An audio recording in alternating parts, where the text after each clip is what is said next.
Just one, yes. Just one speaker. Again, in section 4, you hear a monologue.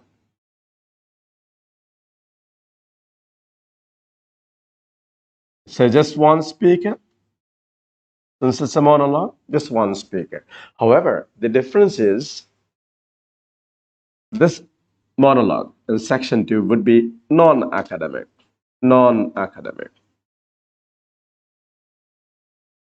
But the section 4 monologue would be academic.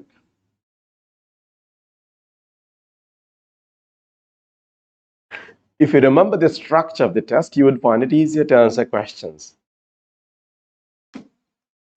So let's see. Section 1 and section 3 both involve conversations. Difference? 2 speakers, 2 or 3 speakers. Difference? One more difference. Non-academic, academic. Again, section 2 and 4 both involve a monologue. Differences? This, section 2 monologue would be non-academic, while section 4 monologue would be academic.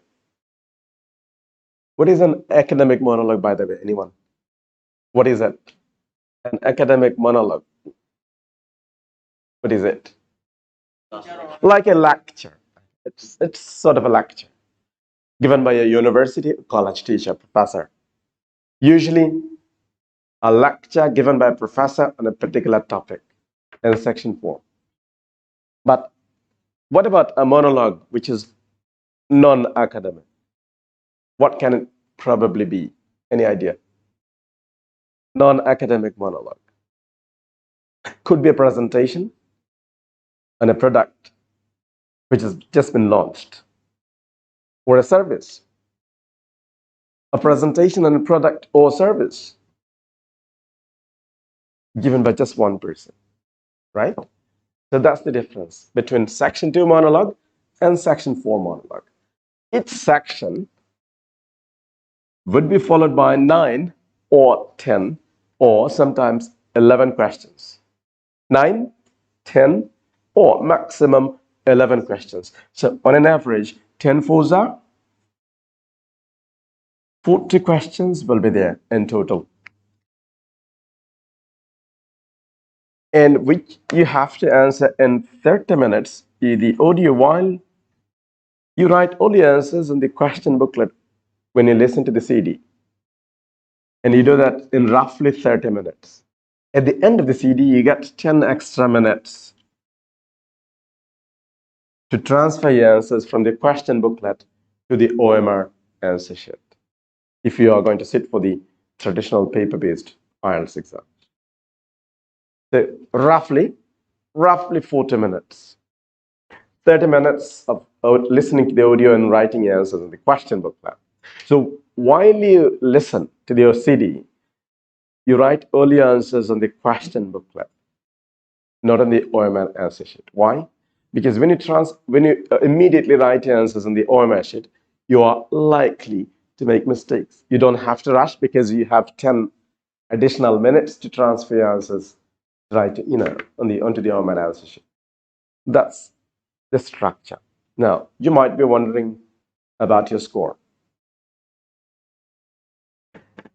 Each question carries the same mark, 1. Each question carries a raw score of 1.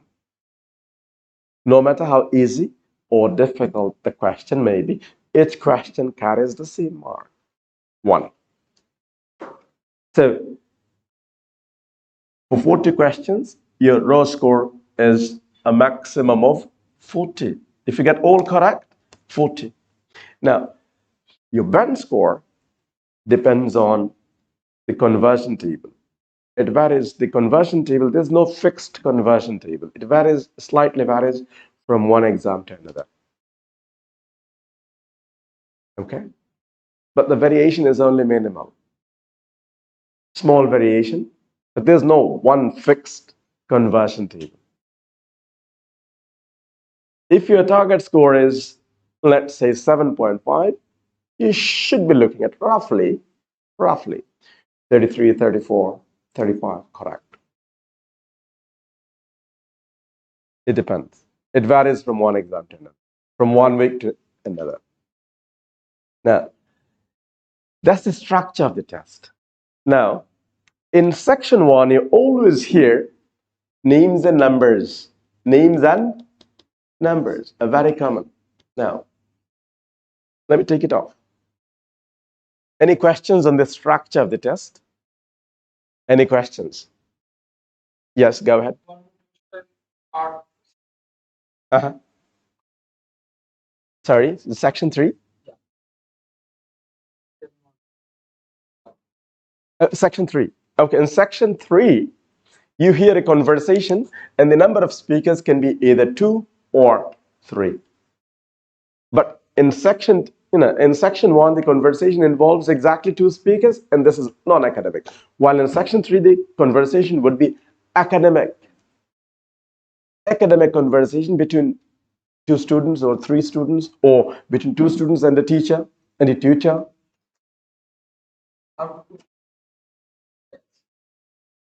How do you answer the questions? I'm not clear. I'm not sure I understand your question. Can you rephrase your question? I can create. Okay, I'll explain. I'll explain each section gradually. Let me start with section 1, and then I'll move on to discuss section 2 and 3 and 4. Okay? Make sense? Okay.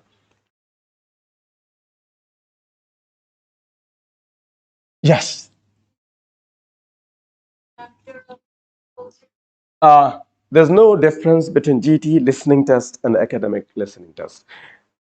The difference between GT and academic lies in reading module and writing module. There's no difference at all when it comes to listening module and speaking. You, in 10 minutes, you're given 10 extra minutes for you to transfer your answers from the question booklet to the OMR answer sheet. There's a separate answer sheet. In computer test, you don't have any transfer time.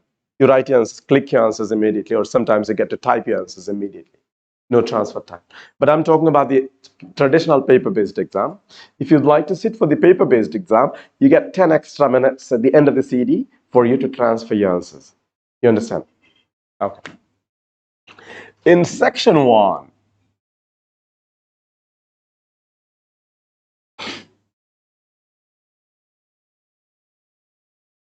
conversation, of course, it's a conversation, as I explained earlier. You often hear names and numbers. Names and numbers.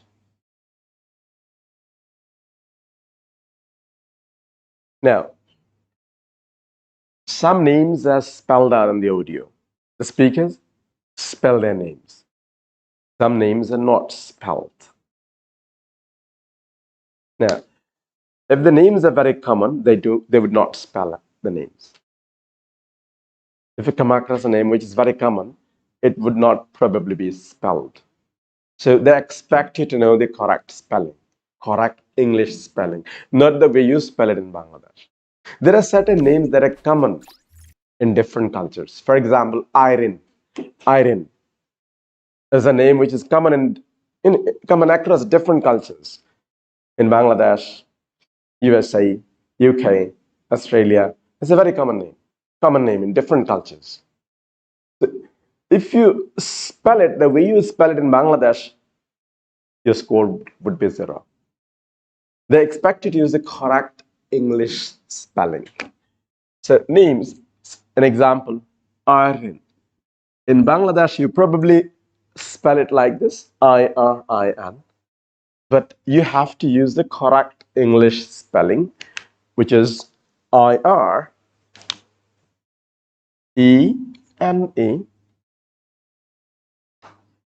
So just by reading textbooks, you won't be able to get the names correct. They expect you to use the correct spelling. The solution is Google search common English first names and common English surnames, and go through the list carefully. You don't have to memorize the list. Just go through the names. If there are a few names you're not comfortable spelling, just focus on those names and get them by heart. You don't have to, you cannot get the spelling right by studying textbooks. You understand, right? You can easily Google search common English first names and surnames and learn the spellings of different names. Now, when it comes to, let me give you another example. You hear the name George on the audio, and some of you might write it like this. They expect you to use the correct English spelling. Gorge. What's that? Gorge. Gorge. It's not the name of a person.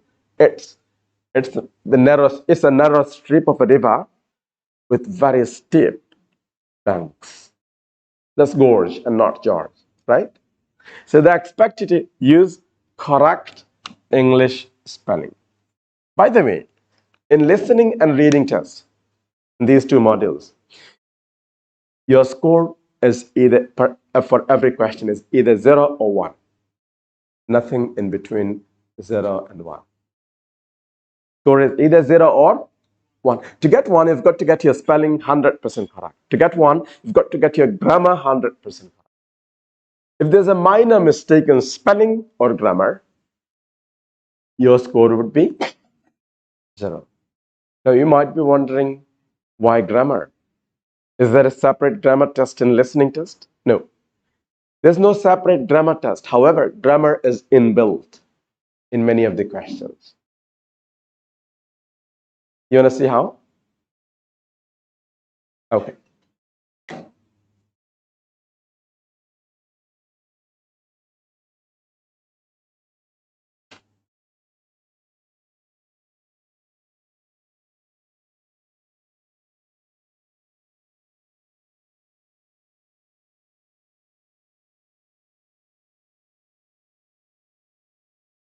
It requires a lot of efficiency.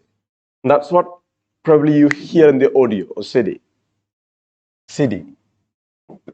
But in the question booklet, you read the system has to be, it means the system has to be a lot of very. Now, can you use the same word that you hear in the audio in here? Can you put the same word here? Efficiency? It doesn't fit, right? That's how they test your basic knowledge of grammar. Okay. So grammar is inbuilt actually. So the system has to be very, change the word efficiency from its noun form to its adjective form. Efficient. From noun to adjective. So that tests your basic knowledge of grammar sometimes. So to get 1, you've got to get your spelling 100% correct and grammar 100% correct. If there's a minor mistake in spelling or grammar, what's your score? 0. Please remember this. Not just in listening, in 2 modules, listening as well as reading. In these 2 modules, your score would be, raw score per question would be either 0 or 1. Nothing in between. In the writing test, the examiner might be a bit, considerate. Just because you make a few mistakes doesn't mean that you end up with a score of 0 in writing or speaking. But in the listening test, as well as reading test, there's no consideration. Your score would be either 0 or 1, nothing in between. So make sure to get top scores in listening module and writing module. Make sure you get your spelling 100% correct and grammar 100% correct. When it comes to numbers, names could be people's names of people, could be names of cities. If you hear a common city, global city, everyone knows that city. They would not spell it. Example, Melbourne. Melbourne is a very, very popular city. You cannot expect them to spell it on the audio. They expect you to know how to spell it. So when you hear Melbourne, maybe you're going to have to write the word Melbourne, the name Melbourne. If you write like this, you end up with a score of 0. Can you correct it? There's a silent E at the end, right? So silent E at the end. Now your score would be 1. Just because they're missing E, your score would have been 0. That's about names. And some numbers are very confusing for IELTS test takers. Numbers.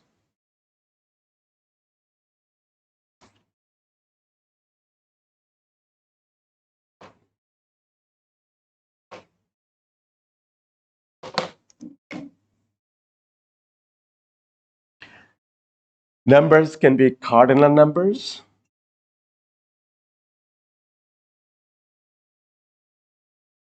and ordinal numbers. I'll explain. Now, let's say uh, on the 21st a day of next month, we're going to organize something. 21st, 21 is cardinal number, and 21st day, 21, and then ST. So it should end in ST and not in TH. Some of you might write like this, 21 TH. So which one is correct? 21st. The one who writes 21 ST scores 1. The one who writes 21 TH scores 0. Because it's wrong. So please do. These are very common mistakes in part 1, in section 1. 21, that's cardinal number. Ordinal numbers, 21st. Second, if it's 22nd, let's say 32nd. 32nd, ordinal 32, cardinal number. Ordinal number, 32nd. Make sure it ends in ND and not TH. 33rd or 43rd, 43, cardinal number. Ordinal number, 43rd. Make sure it ends in RD and not TH. Now, all the other numbers besides apart from first, second, and third, for all the other numbers, add TH at the end, right? For example, fourth, 54th, 54, cardinal number, 54th, how do you write that? 54 and then TH. So remember, make sure you, when it's first, the number should end in ST, second ND, third RD, but for all the other numbers, yes, let the number end in TH. So that's about cardinal numbers and ordinal numbers. Another very common source of confusion when it comes to numbers is 13 or 30 or 40 or 14 or 15 or 50. Some of you might hear 13 and you write in the text, in the answer sheet, 30. It's a very common source of confusion in section 1 when it comes to numbers. How do you overcome this problem? How do you know whether the number is 13 or 30? How do you know that? Depends on stress. Stress. If you hear the stress on the first syllable, then the number ends in 0. 30. 30. Let me write it. 30. How many syllables? 2 syllables. So when it ends in 0, right? When the number ends in 0, we stress the first syllable. So you stress the first syllable and not the second one. So when you stress the first syllable, the number ends in 0, 30, 40, 50, 60, 70, 80, 90. But when the number ends, when you stress the second syllable, it doesn't end with a 0. For example,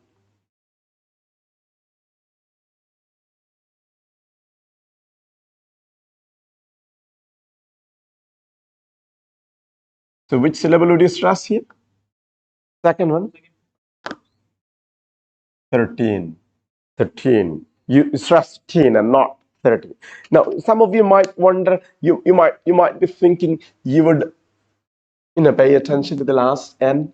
And if you hear N, you would write this one. If you don't hear N, you would write this. And no, that's not true. Why? Because when native speakers speak really fast, you might miss out on the last N. You may not clearly hear the last N. So you cannot rely on the last N. You should rely on stress patterns. So if you hear the stress in the first syllable, you know the number ends in 0, 30, 40, 50, 60, 70, 80, 90. And if you hear the stress in the second syllable, you know for sure the number doesn't end in 0. I hope you understand. Okay. Then when it comes to numbers, sometimes you hear dates, and sometimes currencies. Dates, currencies. What's today's date? Today's date is 17th of June 2023, right? Now, a typical British speaker would say this date like this. Today is there's an additional article, the and 17th. Today is the 17th of June 2023. Anyone might write like this, but when they speak, a typical British speaker would say the date like this. Today is the 17th of June 2023. A typical American speaker would say the date in a different way. Today is June. An average American would start with the month and not with the date. Today is June 17th. No article, no preposition. No article, no preposition. Today is June 17th, 2023. So this is US, this is UK. UK, Australia, New Zealand, etc. Anyway, so when it comes to dates, there are different formats acceptable in English. In different countries, people use different formats, right? So IELTS allow you a lot of flexibility when it comes to dates. You can write dates in any format you like. Most people in Bangladesh would write today's date like this: 17/06 or only 6, 2023 or just 23. Do you agree? So if you write like this, you get 1. The only flexibility when it comes to numbers pertains to dates. The flexibility is only applicable to dates and not in other situations. When it comes to currencies, you've got to use the right structure. Currencies are very common currencies. For example, the price of something, the price of this market,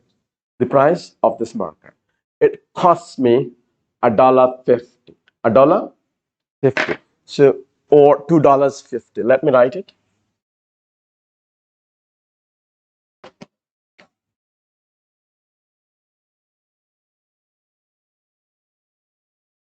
It costs me $2.50. So it costs me $2. You might hear it costs me $2.50. Now, what's your score? 1 or 0? My score is 1 or 0. No, my score is 0. Why 0? 2, plural, right? 2, plural. Dollar, singular. So let it end in S, and that's when I get 1. As sensitive as that. Any amount of mistaken spelling immediately earns you a score of 0. Now your score is 1. Now, Someone might write like this, $1. Again, your score would be 0. Why 0? $1. Wrong, right? Singular. One, singular, so $1. Now your score would be 1, right? 1. Now, someone might write it in a different way. $2. $2. What's your score? Why 0? Okay, then why take this risk? Why don't you use symbols rather than spell the currencies? To be on the safe side, we suggest students should use symbols, currency symbols, rather than spelling them. So let's learn how to write common IELTS currencies. Dollars. S, capital S, vertical bar. Dollars. The fraction of a dollar is called the fraction of a dollar. Cents. Cents. How do you write cents? Small letter C, vertical bar. Capital S, vertical bar. Small c, vertical bar. Dollar, cents. So if you hear fractions of currency, of any currency, then the symbol should sit after the number. For example, the price of something is 50 cents. Then how do you write 50 cents? 50 and C bar, C bars. The symbol for cents should sit after the number and not before the number. If it's a whole number, $50, then the symbol should precede the number. Dollar symbol and then 50. You understand, right? So when it's a whole number, let the symbol precede the number. When it's a fraction, let the symbol follow the number and not the other way around. Now, if a number consists of both whole number and fraction, a mixed number, then how do you write it? Dollar symbol, $50, 15 cents. Okay, so use decimal point and don't use symbol for cents again because you're using decimal point, right? Yeah. And next common currency for IELTS is pounds. Learn how to write it. Yes.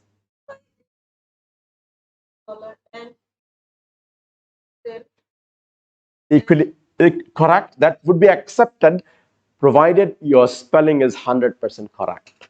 Okay. Let's say 15. You write like this. Let's suppose you write like this. $50. Yes. And and cents accepted. It should be accepted. Okay. Now, what about pounds? The fraction of a pounds? Fraction of pounds? Pence. P for pence. What about euros? Euros. Japanese yen? Just use decimal point for fractions. For any other currencies. Okay.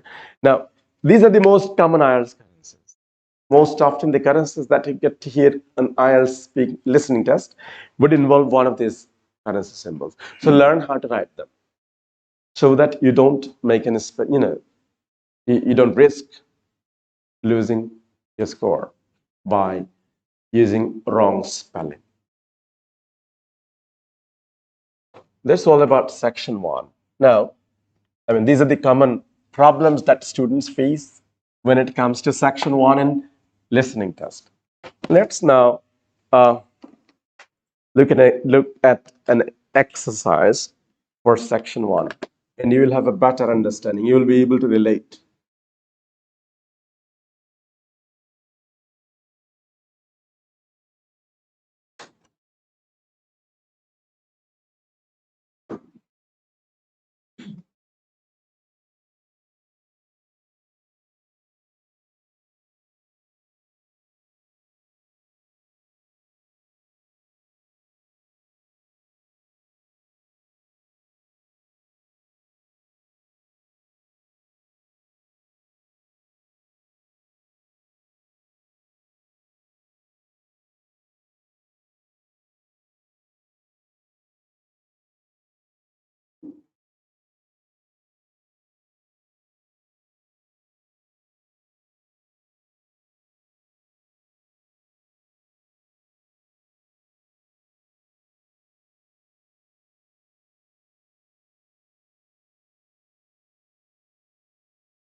Okay.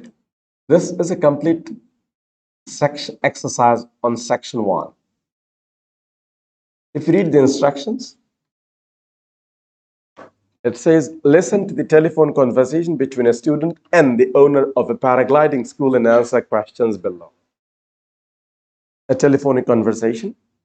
And based on the conversation, you have to write answers to, you have to answer the following questions. Let's look at the questions.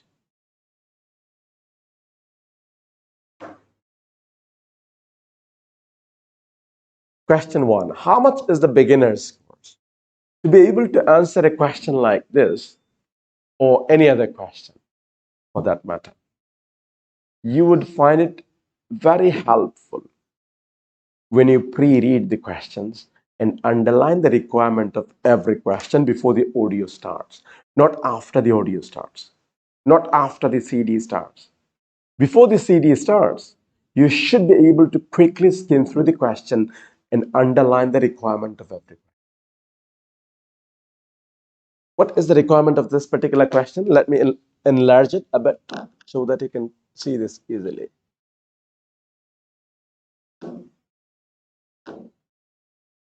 Clearly visible? Okay. How much is the beginner's course? So, can you underline the requirement of this question?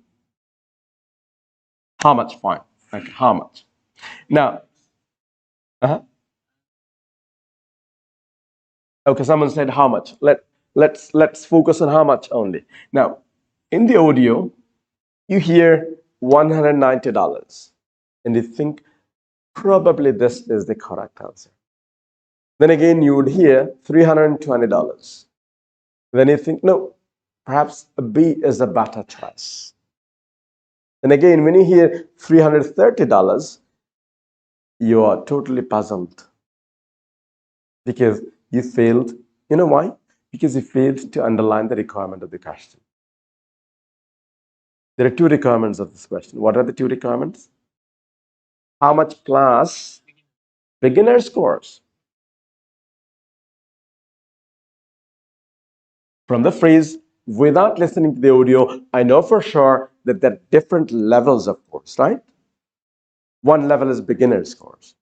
And I have to listen to the audio and find the price of beginner's course. If I just focus on how much, I would certainly feel confused. When I hear all the dollar figures, A, B, C, D, I'm confused. I don't know which one to choose.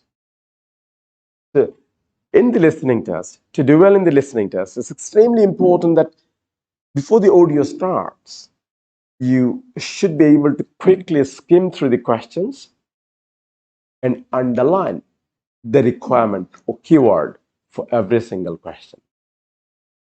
For that, to show you another example, let me take you to question number.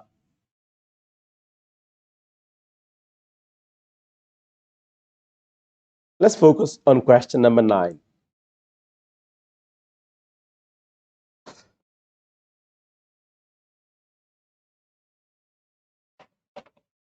Which two accommodation options mentioned are near the paragliding school? Which two accommodation options mentioned are near the paragliding school? Can you underline the requirement of this question?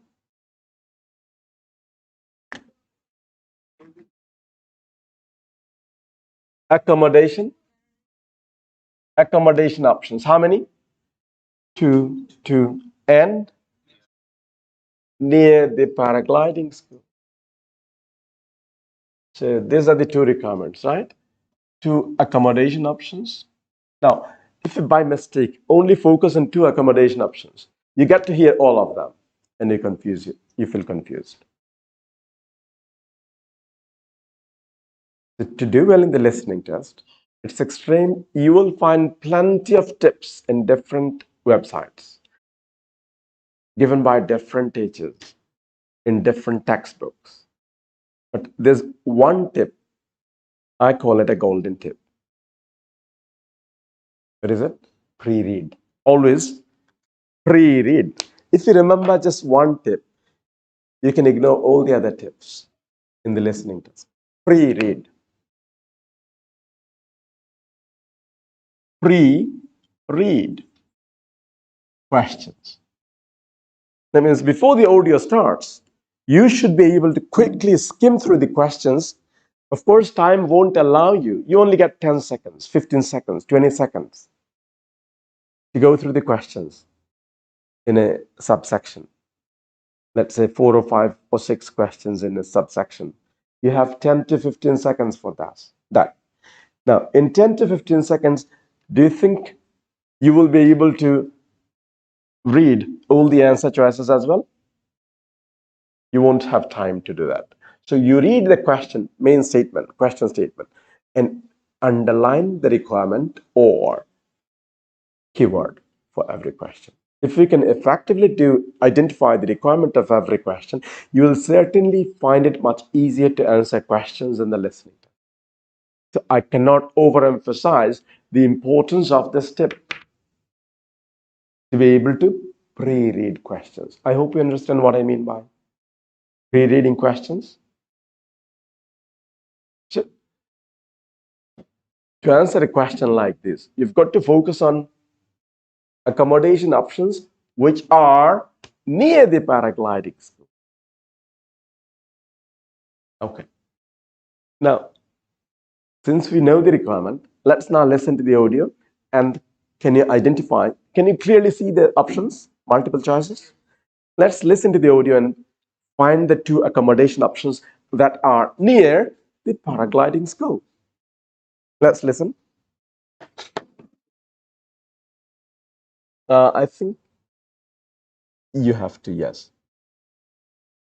Well, you may or may not. You don't have to. It's up to you. You may or may not because you will be able to hear it. We're using speakers as well. So let's listen.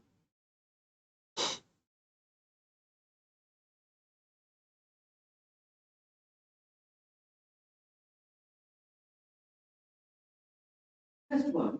Question 1. Woman wants to find a flooded paraglide. Care of Mr. and Mrs. Healing. Still provides the equipment, so we have to take a few things off. That's things. Or perhaps we could say, please don't. Well, look, we need to bring suntan lotion and something to protect your head from. And what would we say? Well, look.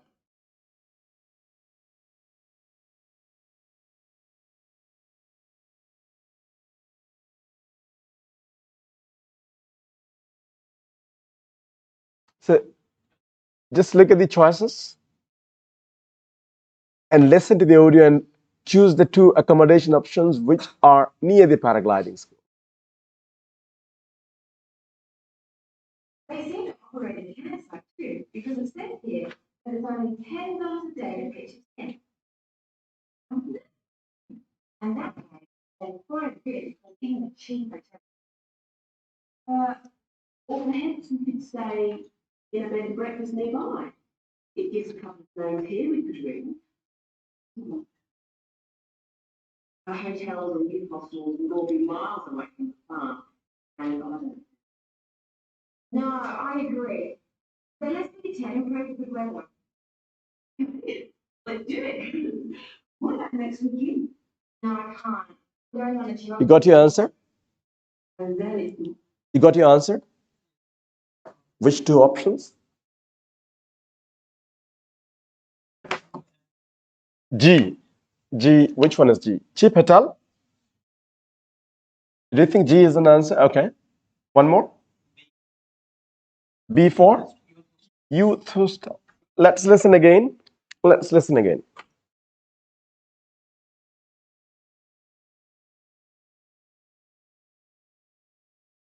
Suntan lotion and something to protect your head from the sun. And where would we stay? Where would we? Where would we stay? So that's the question, right? They seem to operate a campsite too, because They seem to operate a campsite too. here, there's only $10 a day to pitch a tent. Because it says here that it's only $10 a day to pitch a tent. To pitch, only $10 a day to pitch a tent. Keep listening. That would be fine, wouldn't it? That would be fine, wouldn't it?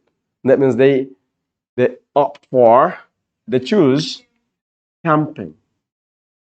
Got one? Camping. Only $10 a day to pitch a tent. They seem to operate a campsite. The word camping wasn't mentioned, but they're talking about a tent, right? So which choice is it? Camping? Agree? Do you agree? Okay, camping. Let's listen to the next option. And that way, quite a bit was even cheaper to And that way, we would save quite a bit. Why? Because even a cheap hotel would cost us money. So, even a cheap hotel would cost us money. That means they don't want to spend money by staying in a hotel. Not even a cheap hotel. They would prefer camping, tent, living in a tent. Only $10 per night. Only $10 to pitch a tent in a campsite. Okay. Keep listening. or perhaps we could stay in a bed and breakfast nearby. Or perhaps we could stay in a bed and breakfast nearby. Now, It gives a couple of names here we could do. and then I think I would prefer that. I think I would prefer that. Which one is it? Bed and breakfast. So two answer choices: camping and bed and breakfast. Now, let's keep listening. Our hotels and youth hostels would all be miles away from the farm. A hotel or youth hostel would be miles away, right? Would be miles away. That means this is not something that they would prefer. It's not near the campsite. Sorry, not near the paragliding school. Agree? So, what are the choices? A and F. Now, to be able to answer questions like that, it's extremely important that you understand the requirement of the question by reading the main question statement. Unless you are able to identify the requirement of the question correctly, you will be unlikely to choose the correct answer. Okay. So to do well in the listening test, the most important tip for you to remember is to pre-read questions and underline the requirement of every question before the audio starts. Why before the audio starts? Because once the audio starts, you will find it more difficult to be able to focus on both the audio and the questions. Before the audio starts, you are just doing one action. You're only reading, right? But when the audio starts, if you'd like to read and listen both at the same time, you will find it more challenging. Do you agree? You see my point? You understand me, right? Everybody? Okay.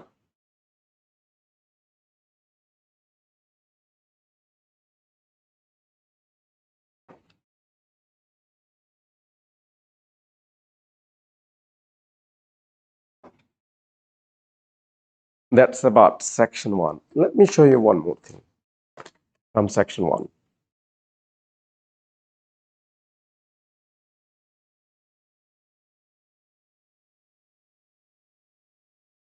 Let's look at this telephone memo. There are some missing words or numbers. You've got to write the missing words and numbers. It says, complete the form below. Write no more than 3 words for each answer. 3 words or numbers for each answer. Question 4. What would be the requirement of this question? address, care of Mr. and Mrs. So what's the requirement? What kind of name? First name, middle name, nickname, or surname? Mr. and Mrs. Only any name would be acceptable? Are you sure? Do you think a given name would be acceptable here? Only the last name, right? Because these are titles, Mr., Mrs., these are titles. After titles, do we use the first name or last name? Last name means family name. Last name, or which means family name.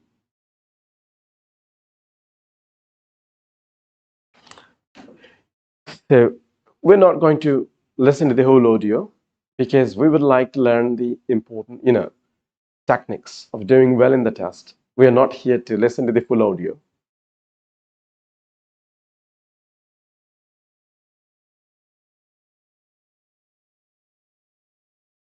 Let's look at this section 2 exercise. In section 2, remember, you hear a monologue, which is usually a presentation and a product or service. Look at this. It's a car, right? And somebody is giving a presentation on cars. But to do well in this section, you've got to again quickly go through the questions and underline the requirement of every question. For example, if you look at this exercise on the screen,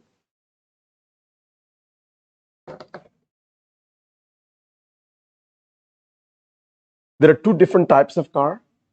You don't have to listen to the audio. From the text, it's evident, right? There are two different types. One is Duesenberg J type. The other type is Leia Helica. Two different cars. Two different types of car. Now, question 11 to 16 relate to which type of car? So, you should be able to quickly relate these questions to Duesenberg J type.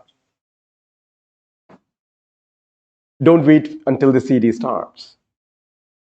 Before the CD starts, you should be able to quickly relate these questions, all these questions to the first type of car, and underline the requirement. Duesenberg J type, how many were made? Number made. Question number 12. What type of body does it have or did it have? Engines can contain capsules of market to ensure what kind of a trip? The trip is noun, right? Trip is noun. Before noun, you need an adjective. An adjective is missing. Okay. Top speed of Duesenberg J-type car per hour. Then sold as what? Sold as two words. Then what's the main attraction of Duesenberg J-type? In the same way, you would underline the requirement for the next set of questions, which are based on Leia Helica. Type Leia Helica.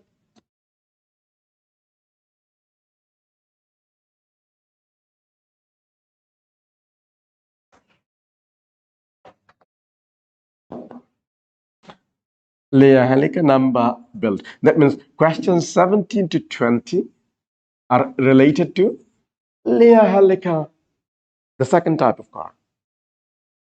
And how many were built? Car looks like the car, Leia Helica looks like what? Without what? Looks like what? Without what? And steering used what? What did its steering use? What did Leia Helica's steering use? Put it in here. So now, before the audio starts, you didn't even listen to the audio, but you understand what you're going to hear, right? You're going to hear presentations on two different types of car. One is Duesenberg J type. The other is Leia Helica. Now, If you're able to quickly skim through the questions before the audio starts and underline the requirement of every question, you will certainly find it much easier to answer questions correctly. Unless you quickly skim through the questions and underline the requirement, even if you do understand every bit of it on the audio, still you might not be able to get the correct answer. Okay, so we come across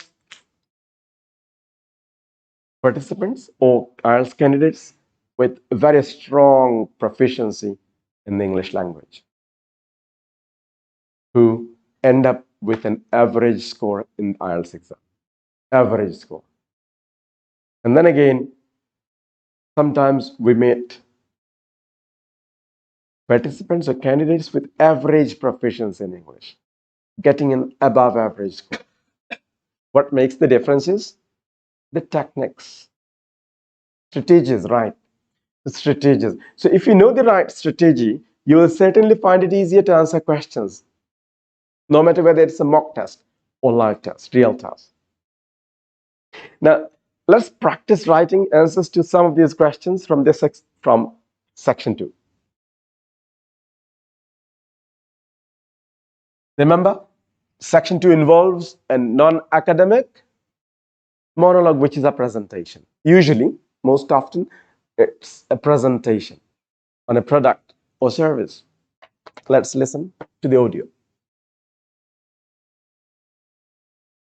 You might want to use your notebook and write the answers. You can use your notebook and try to write the answers.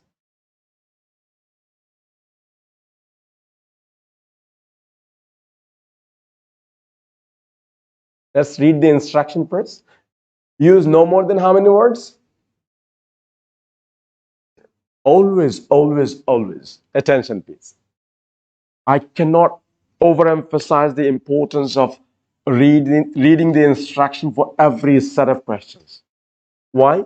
Because some IELTS candidates don't read the instruction carefully, and they write the answers correctly, end up with a score of 0. How unfortunate that is. You're writing your answers correctly and ending up with a score of 0. So sad. I don't want you to repeat, make the same mistake. For every set of questions, you should immediately, the first thing that you should do is read the instruction carefully. Why? Because it says no more than 3 words. So if you hear, the answer to a particular question that consists of 4 words, and your answer is 100% correct, your score would be 0. You'll have to reduce the number of words from 4 to 3. That's another task. Sometimes you get to see use no more than 1 word and a number. Sometimes 2 words. Sometimes 3 words. Sometimes 2 words and a number. Sometimes 3 words and a number. Sometimes 3 words or a number. And or 2 different things, right? And means both. And or means either this or that. Either number or word. So always read the instruction very carefully. Otherwise, you might correctly answer questions and still end up with a score of 0.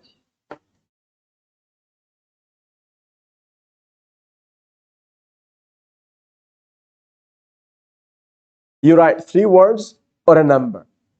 Numbers would be treated as 1 word.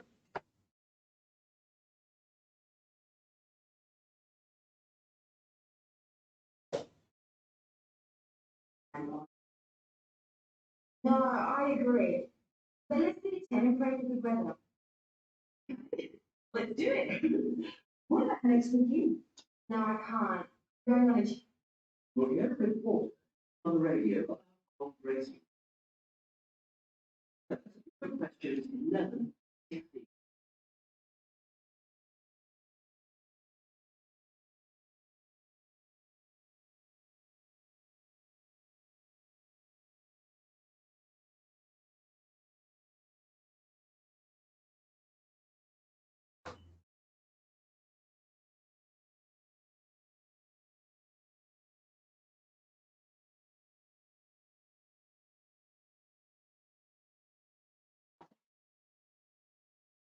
to listen to the first part of the talk.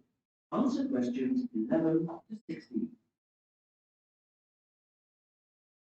The Goodwood Museum is currently celebrating some of the most extravagant types of car design in its Festival of Speed.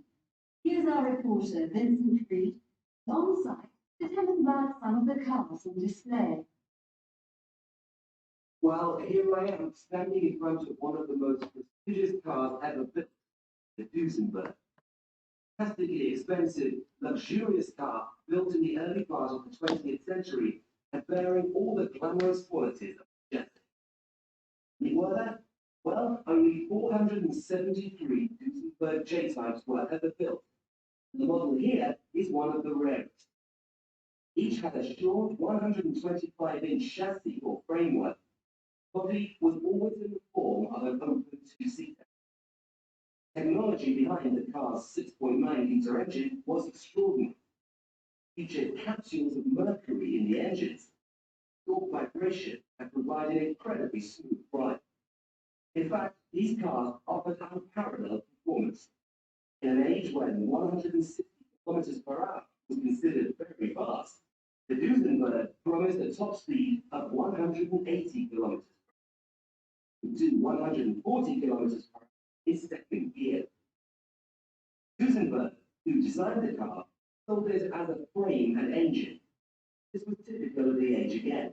Many prestige manufacturers, such as Rolls-Royce, did exactly the same. Owners able to afford the hefty $9,000 price tag the car would then commission a coachwork factory to build a body tailored to their own individual requirements.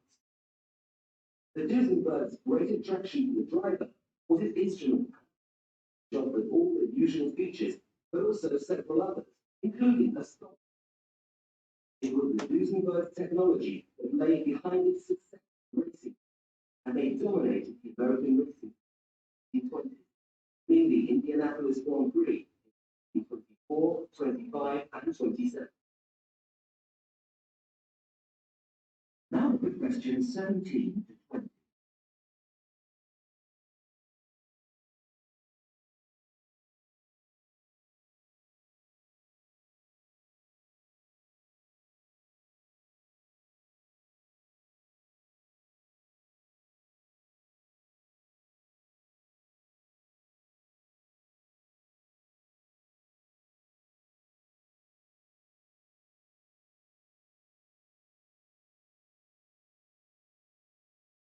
As the talk continues, answer questions 17 to 20. On to another celebrity, the 1922 Leia Helica.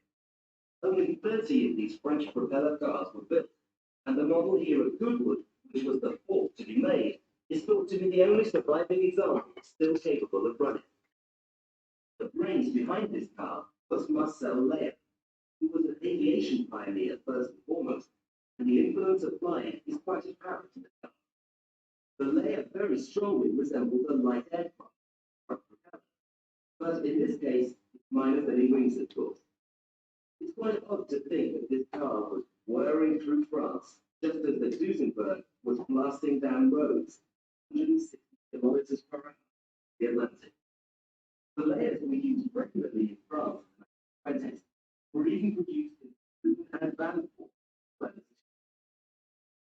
The Leia matched its propeller drive with its steering, used the rear rather than the front wheels. But despite looking rather pretty, it was a tough machine.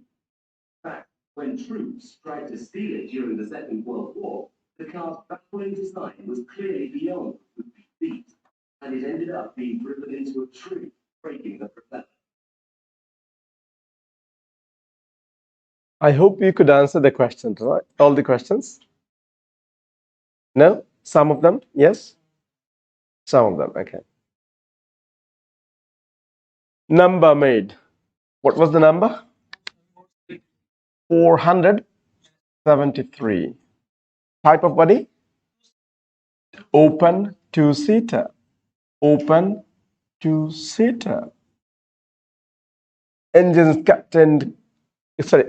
contain capsules of mercury to ensure what kind of a trip? Smooth.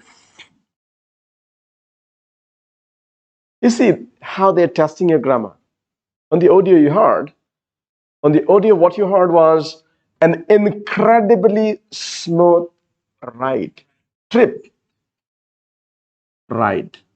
Synonym. What you heard was an incredibly, that was what you heard in the audio. An incredibly smooth ride. Now, let's look at the question. They've paraphrased it. To ensure in the audio you heard the article and here in the text you see the article a, which means the adverb incredibly cannot be used here, right? You see, that's how they're testing your basic knowledge of grammar. There's no separate grammar test, but grammar is always required. Basic grammar is always tested. They're testing your basic knowledge of grammar. So ensure smooth trip. Now, top speed per hour, 180 kilometers per hour. Kilometers, right? Kilometers. Sold as what? Frame and engine.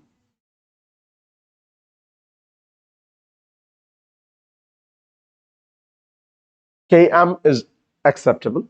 Km is acceptable for kilometers. What was the main attraction? Instrument panel. Instrument panel. You're right. Instrument panel.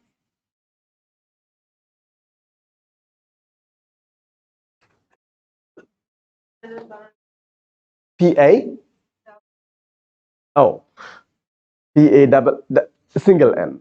PANEL. Any amount of mistaken spelling immediately earns you a score of 0. Remember this. What about these last 3 questions?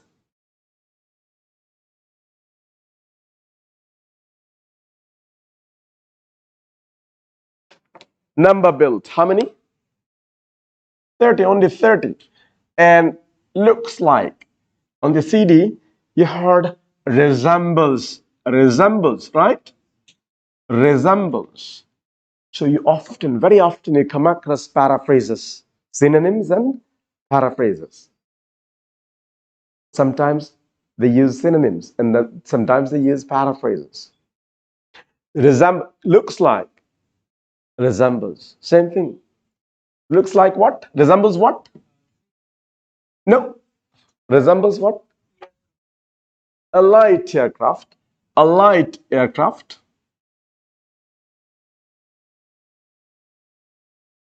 Aircraft without what?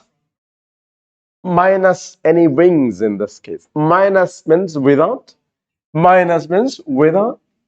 Minus any wings. So without wings. Steering used what? Rear wheels. Rear wheels. You're confused about the last one? You did not hear which one? The last question or the last question? Let's listen to the last question again. No problem. No problem. No problem. We can listen again. The last bit. Okay, fine.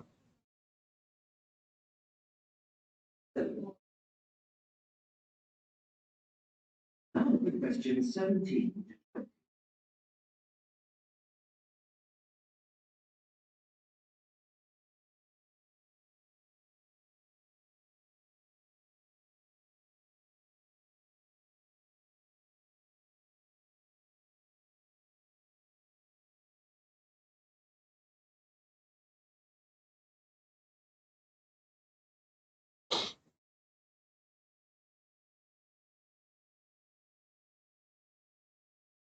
As the talk continues, answer question 17. On to another celebrity, the 1922 leather hand. Only 30 of these French propeller cars were built. The model here at Goodwood was the fourth to be made. to the only surviving example still capable of running. Behind this car was Marcel Leyer, who was an aviation pioneer first and foremost, and the influence of flying is quite apparent. The Leyer very strongly resembled the light aircraft front propeller, but Yeah, 18 and 19. Without minus. Minus. Very often you hear synonyms.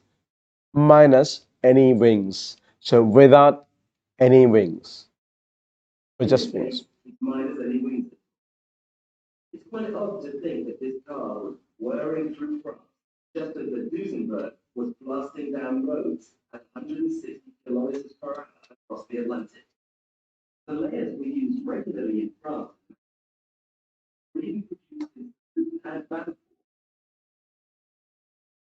The layer matched its propeller drive with the car steering, used the rear rather than the front wheels. So the layer matched its equally bizarre propeller, which used the rear rather than the front wheels. So why was it bizarre? Bizarre? Why bizarre? B-I? Z-A-R-R-E. Bizarre means weird. Weird. So why was it weird? Because yes, it used the rear wheels rather than the front wheels. When we move the steering in a car, which wheels move? Front wheels or front wheels? But this was bizarre, weird. Why? Because in that particular car, when you move the steering, the rear wheels would move and not the front wheels. So that's bizarre. I hope now you can relate, everybody. Okay. Now in the next part,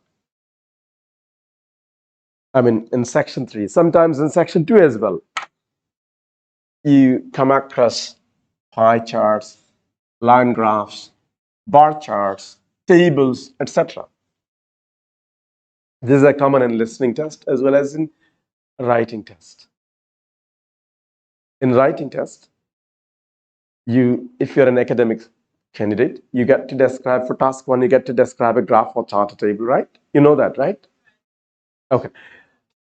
In the listening test too, sometimes you're given a graph, sometimes you're given a bar chart, sometimes you're given a table.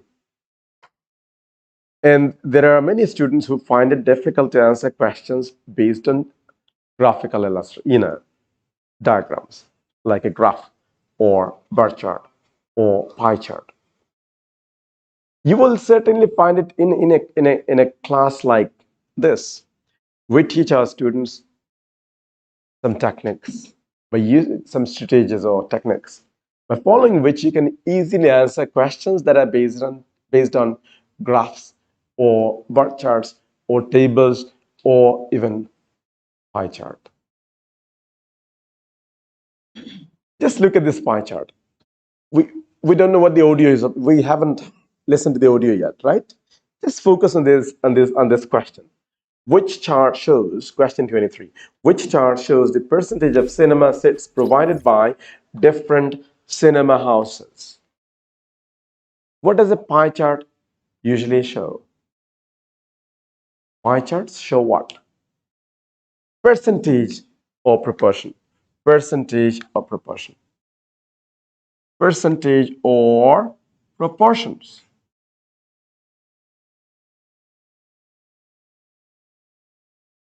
A pie chart usually shows percentages or sometimes proportion. Now, if you are given a pie chart, sometimes some of you might find it difficult to relate all these segments while you listen to the audio. How many segments are there? 1, 2, 3. So there are 3 answer choices. That means 3 threes are 9 segments. 9 segments. While you listen to the audio, some of you might find it hard, might find it very challenging to be able to relate all these 9 segments to what you hear in the audio. What do you do then?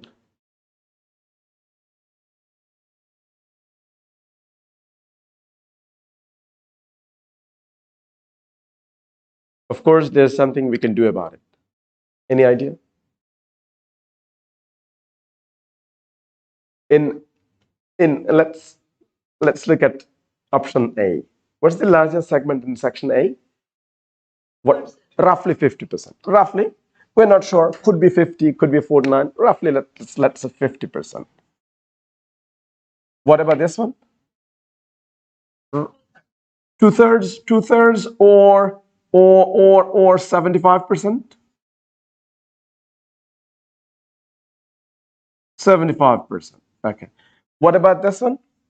Roughly, well, anywhere between 75 and 50. 50. Anywhere between 75 and 50%. Let's say 68 or 67%. Could be. Now, if you only focus on the largest segment in each pie chart, you are very likely to get the answer correct, get the correct answer without even, listening to every bit of the description. It's a very common, whenever you are given a pie chart, if you are going to relate all the segments and all the answer choices, you may not be able to choose the correct answer. And you will find it much easier when you focus on the largest segment in each pie chart. So if you now hear 50%, the answer should be A, right? If you hear 75%, it should be B.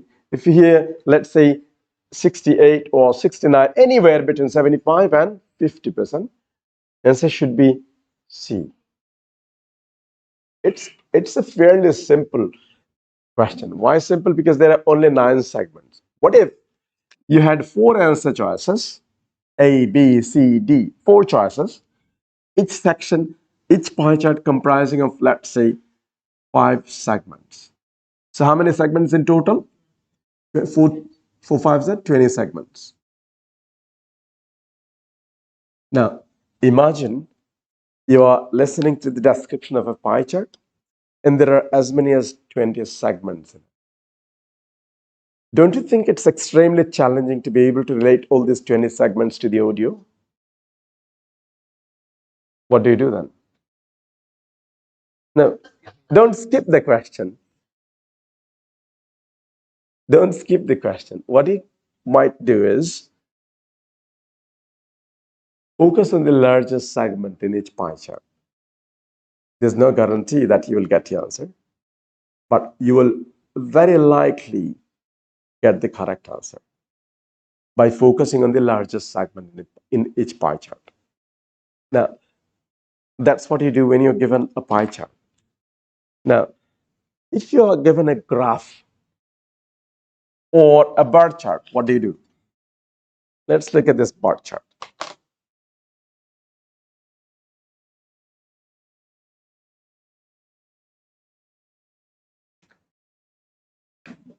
Is it a graph or bar chart?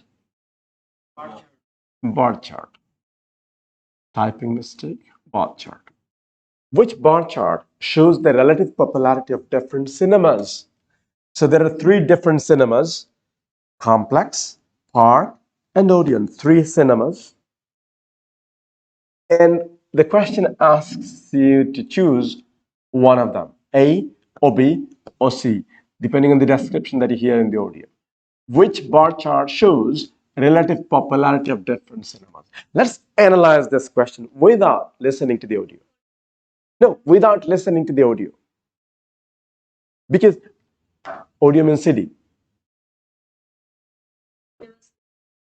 Odeon, yes, Odeon is the name of a cinema. There are 3 different cinemas: Star, Madhumita, another one. Star, Cineplex, Madhumita, another one in Dhaka. Shamali, Balaka, also fine. Call it any, give it any name you like. 3 different cinemas. Now, the question says you have to choose one of them based on the description that you hear in the audio. Now, the question is about relative popularity of these 3 cinemas. Now, which one is the most popular in each of these 3 bar charts. And you are trying to find relative popularity. Odeon, Odeon, Odeon. In each one, in each of the three answer choices, Odeon is the most popular of all the cinemas, right? But if you focus on Odeon, do you think you will get your answer? No. So leave it out. Leave it out. Leave it. Now you only compare between complex and bar. To understand this, do you have to listen to the audio? To understand this, do you have to listen to the audio? No, no. Because without listening to the audio, you know, just by looking at these three bar charts, you know for sure that the question should be based on the comparison between complex and bar, not on the audio. If you focus on the audio, you won't get the answer. Why not? Because in each one, Odeon enjoys the most, the maximum popularity, right? Odeon is the most popular of all three cinemas in answer choice A as well as B as well as C. So if you focus on Odeon, you cannot get your answer. You understand now? So your answer should be based on the comparison between complex and bar. Even without listening to the audio, you can analyze the question like this. And then you will find it much easier to answer questions. If you do not do this before the audio starts, you will find it extremely challenging to relate the charts to the audio. But if you can do this analysis before the audio starts, you will certainly find it easy to answer the question. You understand the strategy? Now, if you hear on the audio, let's suppose you hear that the complex is slightly more popular than the bar because it is located far away from the city or from the university campus. Then which one is the answer? Yes, B. Listen again. Some of you could answer the question, the others could not. Listen again. The complex is slightly more popular than the bar. Then your answer should be B. Now, what if the complex is almost as popular as the bar? Hey. And when you hear the park is actually the slightly more popular or moderately, significantly more popular than the complex. See, you've analyzed the question. Now you know the answer. You just listen to the audio and click one.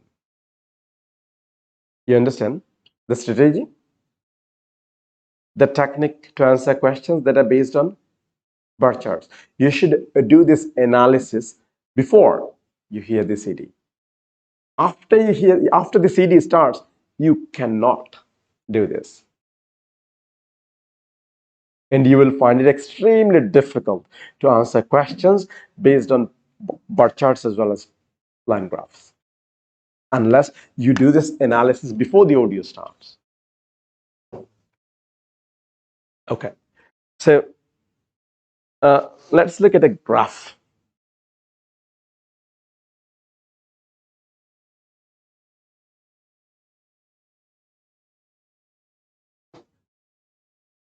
Sometimes you are given graphs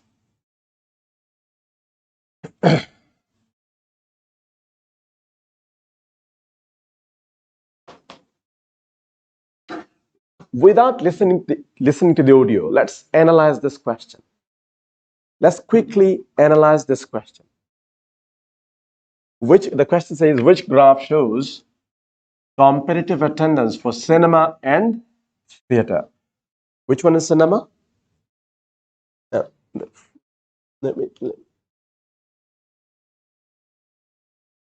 Okay. This dotted line represents cinema. The continuous line represents theater. Now, for October and for November, December, January, February, till September. So the HH graph shows popularity of cinema and theater from October to September. Okay. Now, based on the description, you have to choose one. Now, for a complex graph like this, how can you easily pick the correct answer? Any idea? We don't want to listen to the audio. We want to analyze the question first. How can we probably find the correct answer quickly?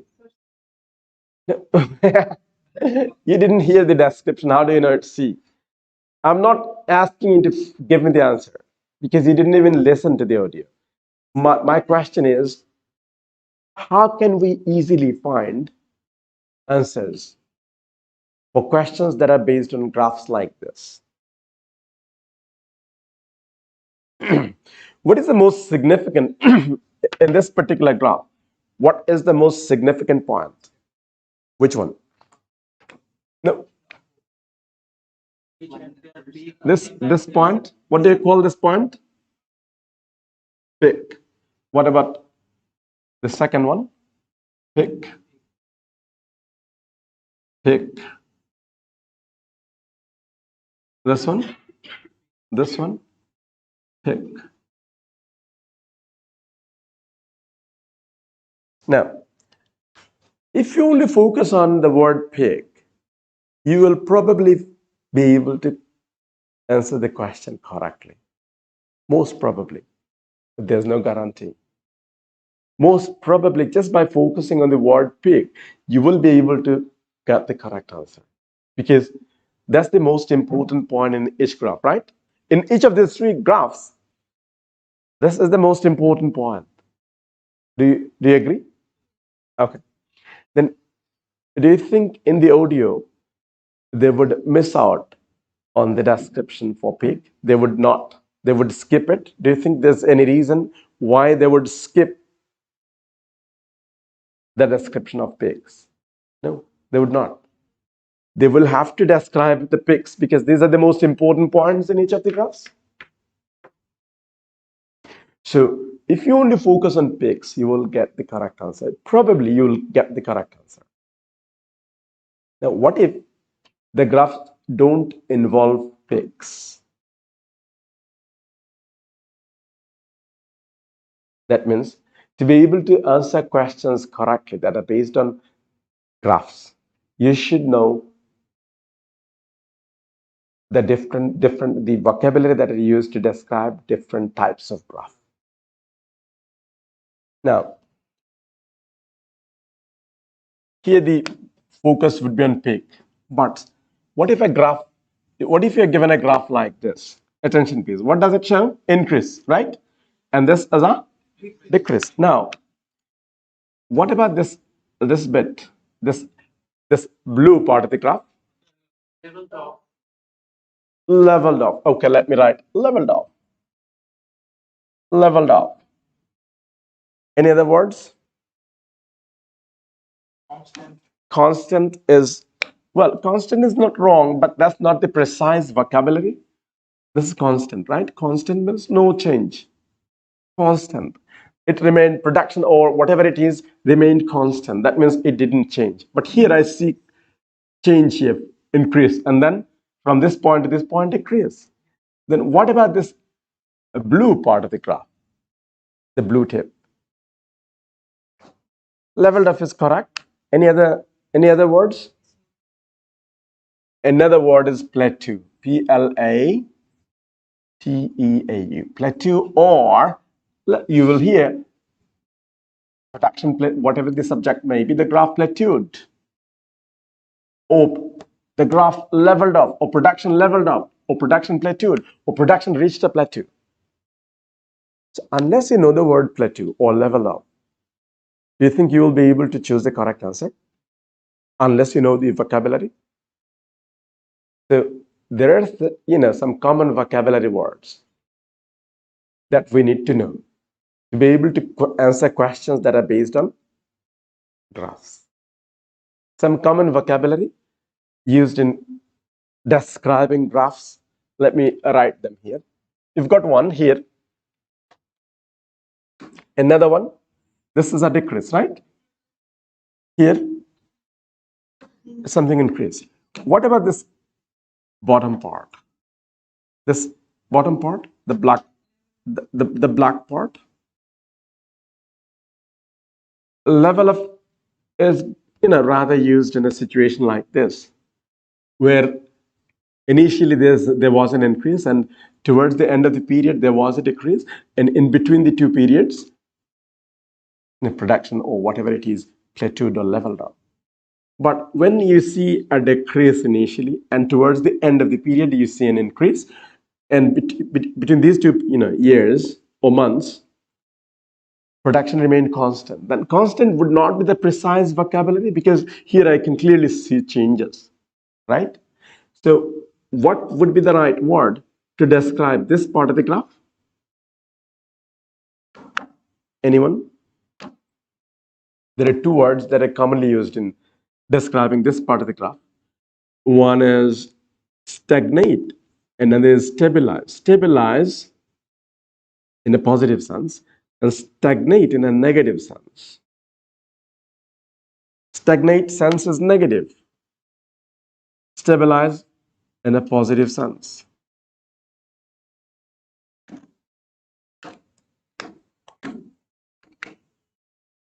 You might be wondering about the difference between positive and negative sense, right? Let's say before the onset of the COVID-19 pandemic, production was high at this point. And due to COVID-19 pandemic, production came down to this point and remained constant for several months at this point. Then was it a positive or negative change? Production decreased. Is it positive? Negative, right? So you would say production negative. In a negative sense, you would say production stagnated in your factory due to COVID-19 pandemic. Why negative? Why stagnate? Because it's a negative change. This change made you unhappy, right?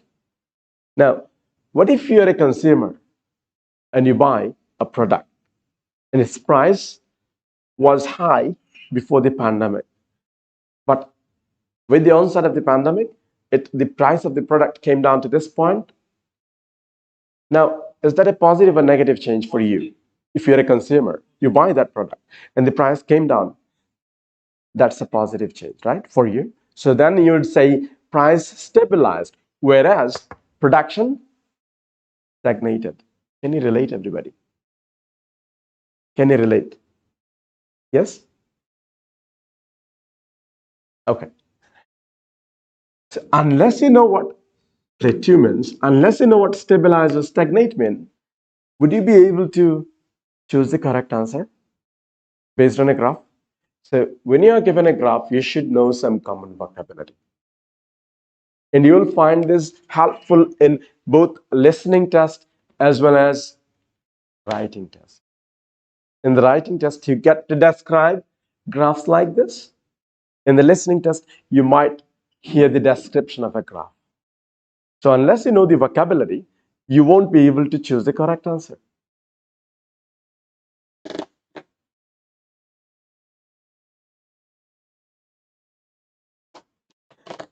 Other common types of graph in IELTS listening test might involve a graph like this, a graph of this shape, concave to the origin. How would you describe it? What kind of a growth is it? Exponential growth. So the verb would be grow and adverb would be exponentially. Verb grow, adverb exponentially. So you'd say production grew exponentially throughout the whole period, or using the noun structure, you might say there was an exponential growth in production. Can you relate? So the term exponential growth or grow exponentially, you will hear a term like this. And you can immediately relate the term to a graph like this. Unless you know what exponential growth is, you may not be able to choose the correct answer.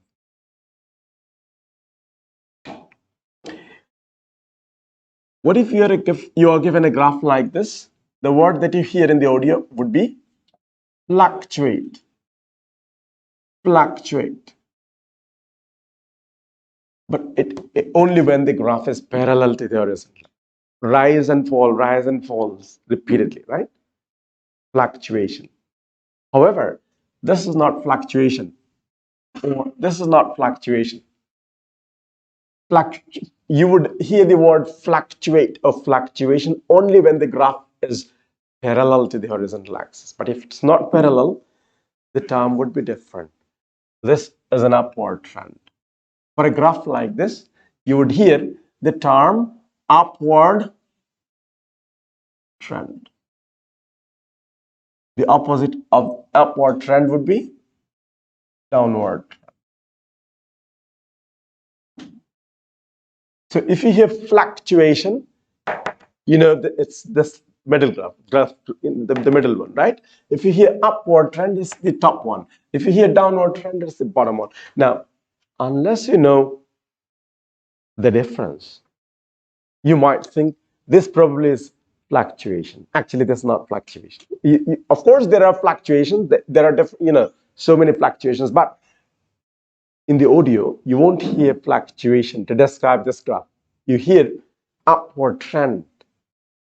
Fluctuation, the word fluctuation or fluctuate as a verb is used only when the graph is parallel to the horizontal axis. So these are the common vocabulary words that you need to know to answer questions that are based on graphs.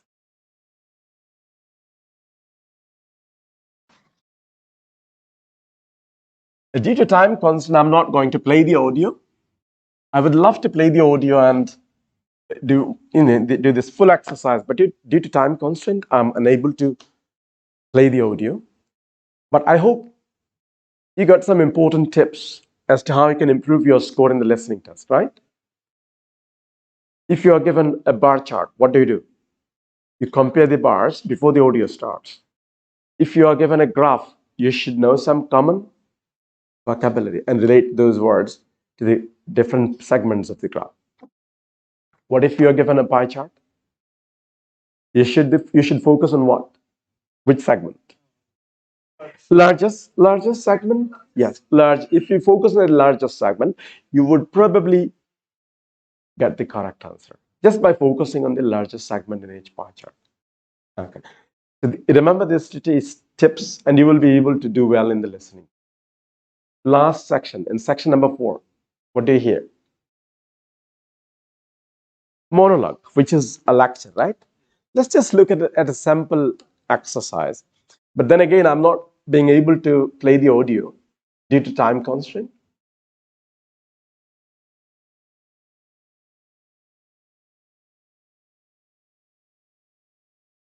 Section 4. It says, complete the table using no more than 3 words for each answer. So you hear a lecture given by a professor at a college or university on a particular topic, and it's a student's note. In section 4, you're always given a student's note.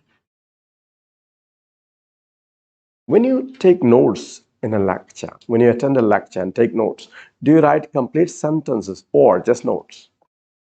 Do you write full sentences? No. Mostly notes, right? So these are students' notes. Now, let's focus on questions. Let's just focus on a couple of questions. Question number 33. How would you answer question 33? Can someone please explain? Question 33. How can you answer a question like that very easily?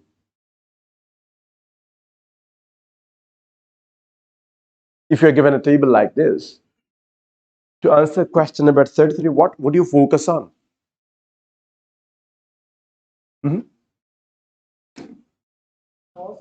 Let's look at the rows and columns. Heading, question number 33. Here, the detail, right? Detail. And The heading of the first column, the row, first row, USA Dust Bowl. So to be able to answer question number 33, you should listen for USA Dust Bowl and decade renamed what? Decade renamed what? Two words, two keywords, USA Dust Bowl and decade. Now, rather than focusing on these two words, if you are trying to listen to every bit of the audio, you might lose focus. Now, you may not be able to correctly answer the question. Do you understand me?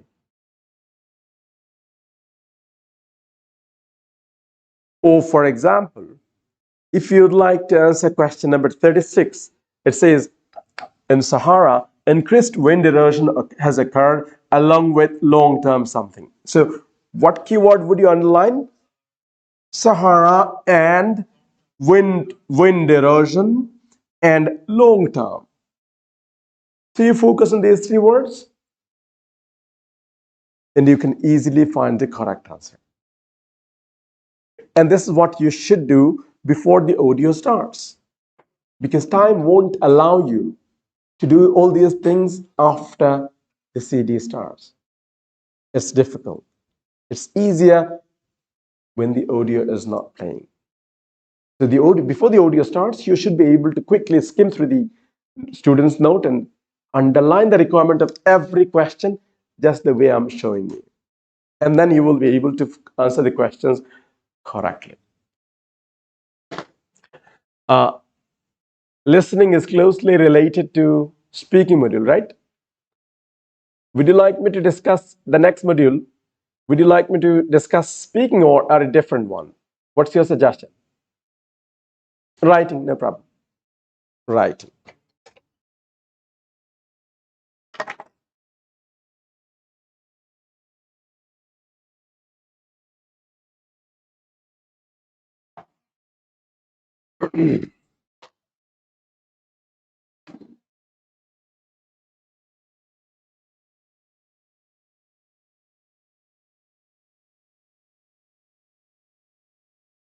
By the way, I love teaching writing. Well, I love teaching, but this is my niche. Writing is my niche. I love teaching writing.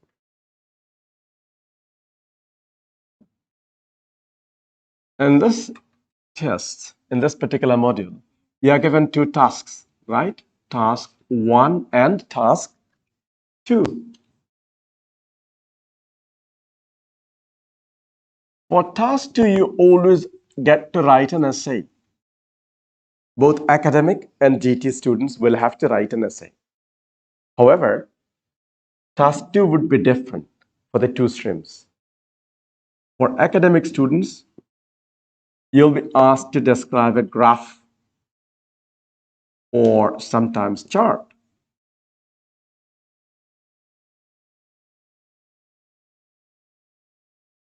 Sometimes table, sometimes a map, sometimes a flow chart, sometimes a different diagram,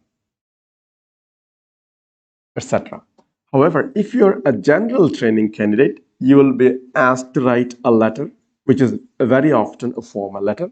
Sometimes it can be an informal letter as well. Most often it's a formal letter. Sometimes it can be semi-formal or informal as well. In case there's anyone who is confused about academic and general training exam, there are two different IELTS exams, academic and GT.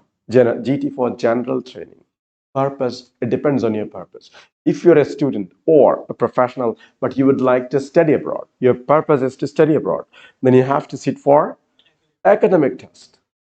But if your purpose is to migrate as a skilled worker to, let's say, Australia or New Zealand or Canada, you've got to sit for general training test. No matter whether you are an academic student or general training student, for task 2, you'll always have to write an essay. So the difference only lies in task 1, not in task 2. Now, you have 20 minutes to write your answer for task 1? And your answer should consist of a minimum of 150 words. Minimum, that's the lower limit. There's no upper limit. The upper limit depends on you. You have to set your own upper limit. The minimum is the minimum number of words that you have to write is 150. Now, for the essay, you have 40 minutes to write a minimum of 250 words. If you write more, it's fine. But you should write a minimum of 250 words for task 2 and 150 words for task 1. Now, you see, both groups will have to write an essay. And this essay is never something like a journey by boat. Any questions? Any questions? It's never something like a journey by boat. The car, the dog, my mother, the autobiography of the river Bodhiganga, Ekti Nodiর আত্মকথা. Nothing like that. You're never given a topic like that. You'll always given a topic, an issue to analyze, or a topic to debate. You argue in favor of the topic or against the topic, or an issue that you'll have to analyze. That means you're always given a statement which you either analyze or debate. A statement in the form of a sentence, 1 or 2 sentences, full sentence, which you analyze or debate. Now let's start with task 2. But before I explain how to write a good essay by ourselves, it's important that you are familiar with the assessment criteria used by the examiner to give you a score. Any idea about the assessment criteria? Any idea? Anyone?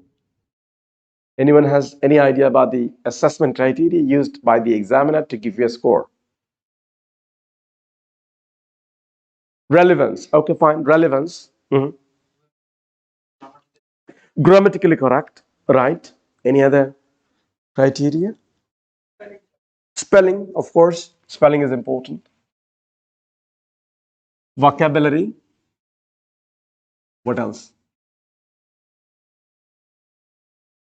Any other criteria? Correct. Fluency, is that related to writing or speaking? Paraphrasing, yes.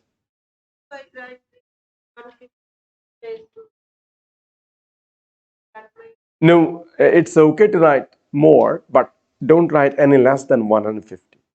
But then again, it's not like the more, the merrier. Joto beshi toto bhalo emon na. Joto beshi toto bhalo emon na. So the expectation is that you meet the minimum requirement. Now, you have to meet the minimum requirement, but there's no upper limit, even though the board does not set any upper limit. I would set it at, let's say, 200 words maximum for task 1 and 350 words at a max. Maximum 350 words for task 2. Because your score does not depend on how many pages you write. By writing as many as 10 pages for your essay, you might end up with a score of 5.5. And someone else, by writing exactly 2 pages for essay, might score 9 on 9. It's not like the more, the merrier. Your score absolutely depends on 4 criteria, and you should know what your score depends on.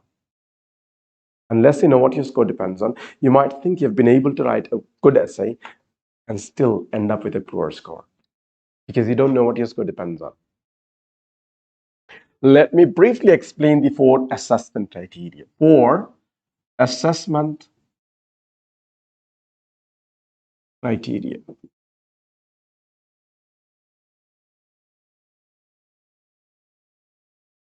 We've already mentioned some of them. Number 1, TA for task achievement. or task completion or task fulfillment, same thing. Number two, C for cohesion and coherence, or coherence and cohesion. C for coherence and C for cohesion. And number three, LR for lexical resource.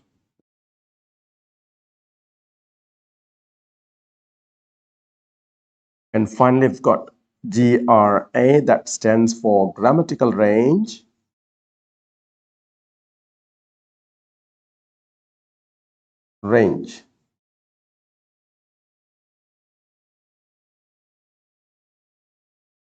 Accuracy.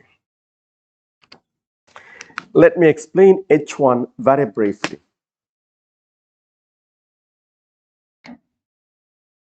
Task achievement. Task. How do you achieve the task? How? Task. Another word for task is action, right? Action. The action words in English grammar are known as verbs. Action words, doing words, are known as verbs in grammar. We call them verbs. Now, how do you achieve the task? Read the question carefully and underline every verb word in the question. That means underline the requirement or identify the requirement of every question carefully. Read the question, underline every verb word. That means you should be able to identify the requirement of the question. And then try to focus while you write your essay or task on description of a graph or chart or table or GT letter. Make sure you focus on those action words. You write your answers based on the action words. Try to achieve all these actions, tasks. I'm not writing due to time constraint, just listen. You're given a graph and you're asked to summarize the main features in it. Describe the graph and summarize the main features in it. And then make some comparisons where relevant. So how many tasks are there in this question? Listen again. An imaginary graph you're given. And they ask you to describe it. And then summarize the main features in it. And then make some comparisons. How many tasks? 3. Describe, summarize, and compare. Now, you might possess a wonderful command of written English. You might write as well as a highly educated native speaker does. And you have described the graph really well. And you have summarized all the main features in it. But you forgot to make any comparison. That means despite possessing a native command of English, you haven't been able to achieve the task fully. You could only achieve 66% of the task. Because out of 3 tasks, you've achieved 2, not 3. That means no matter how good your English may be, the examiner doesn't care. You're going to end up with a poor score. Do you understand? Do you understand? So how do you achieve the task? Read the question carefully and underline every single action word or verb word and try to achieve those tasks. These are tasks. Then coherence and cohesion. Coherence mostly refers to organization, how well organized your essay is. Cohesion is the link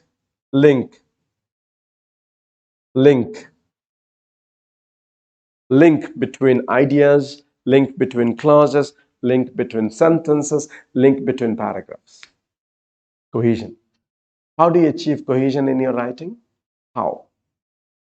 By using appropriate linking words. By using appropriate linking words.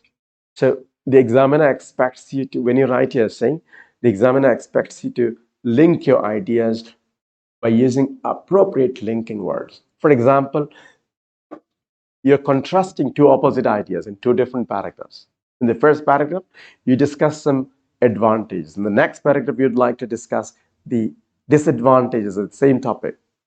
Then naturally, the examiner would expect you to begin the second paragraph with a contrast linker, such as, however, on the other hand. Yes. So these are tiny words, but extremely important for your score in the writing module. lexical resource is the vocabulary that you use.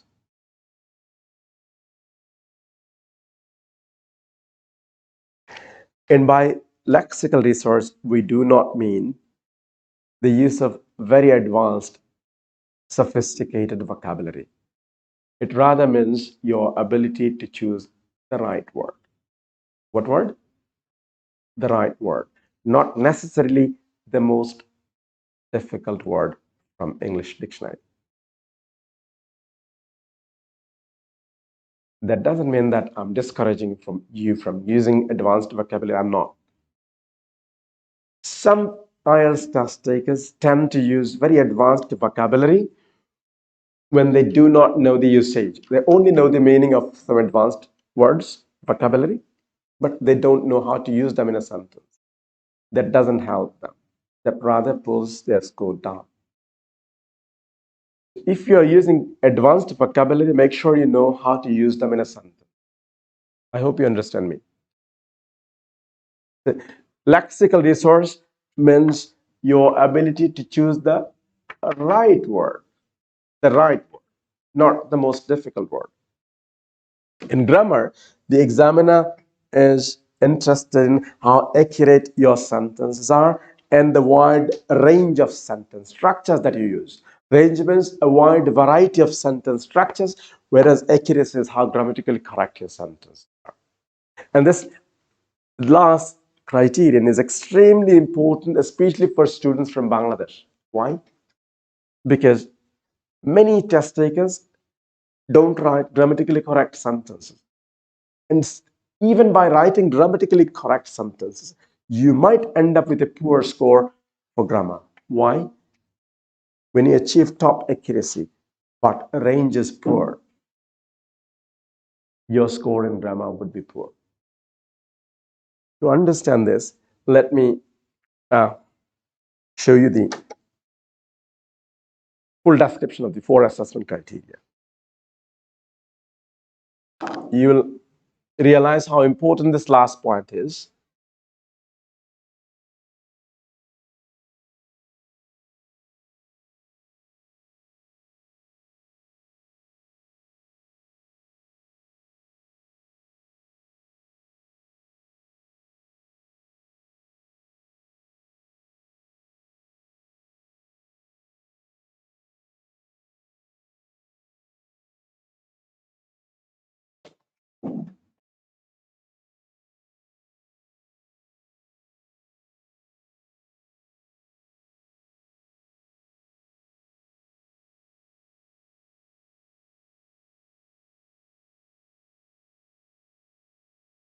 So these are the band descriptors or assessment criteria.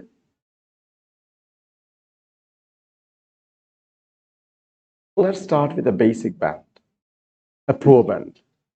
Band 4. Band 4 grammar. This is band 4 grammar, this last column. There are 2 bullet points. Let me enlarge it.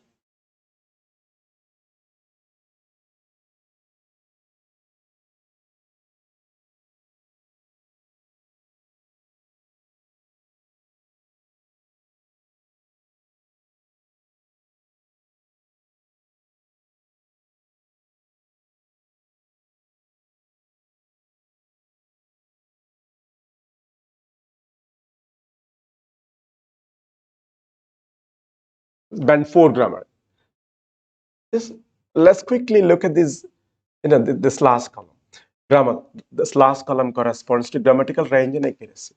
Uses only a very limited range of structures. Limited range of structures. And what do you mean by limited? You rarely use subordinate clauses.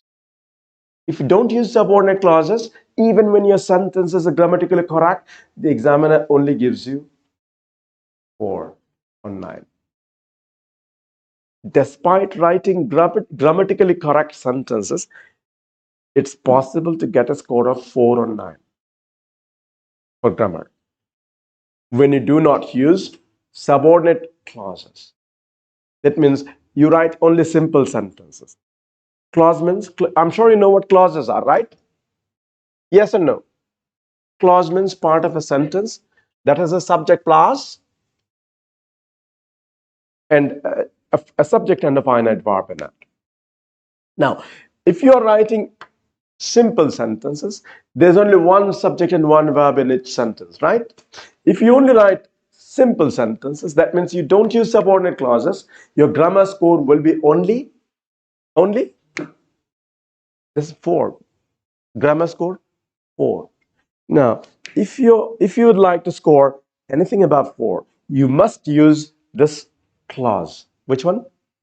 Subordinate clause. Now look at band 5. This is band 5.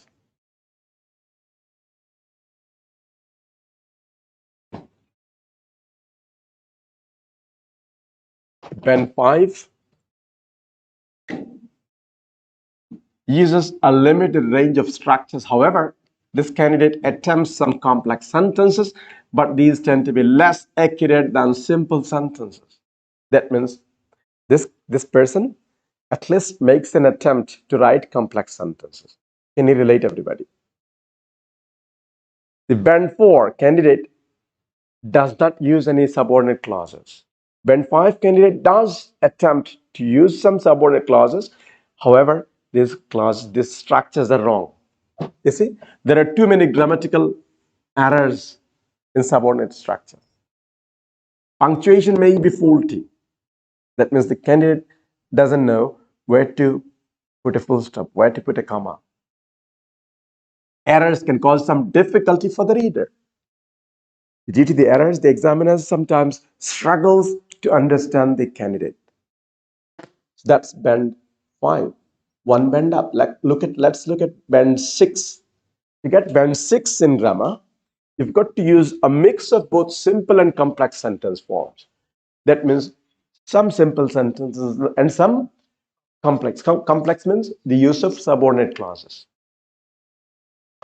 Still, you make mistakes. However, your mistakes this time do not prevent communication. You see?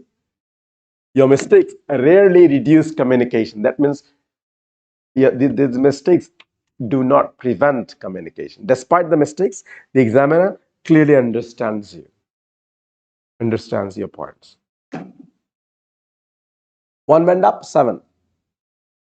To get 7, you have to be able to use a variety of complex structures. You produce frequent error-free sentences. You have good control of grammar and punctuation. That's an 8. Uses a wide range of structures. The majority of sentences would be error-free. Only occasional mistakes or errors or inappropriacies will be there. And there's not much difference between an 8 and a 9. This is band 9.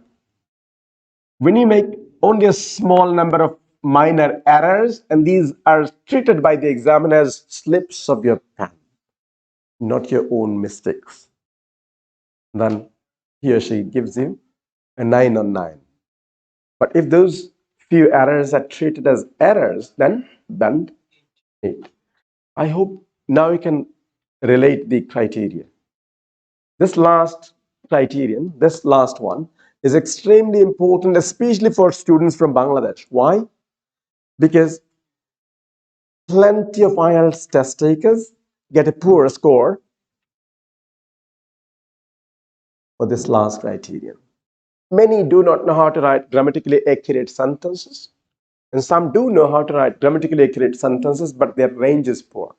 So if your target score in the writing module is high, if you'd like to get a top score in writing module, you have to strike a balance between accuracy and range.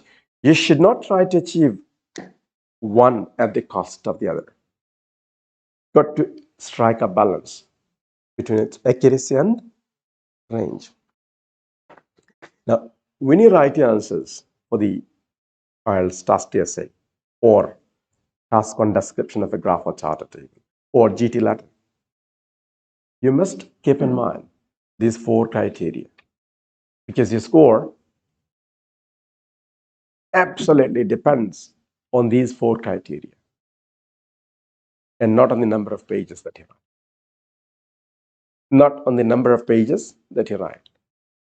So remember these 4 criteria and you will be able to write a good essay and get a good score.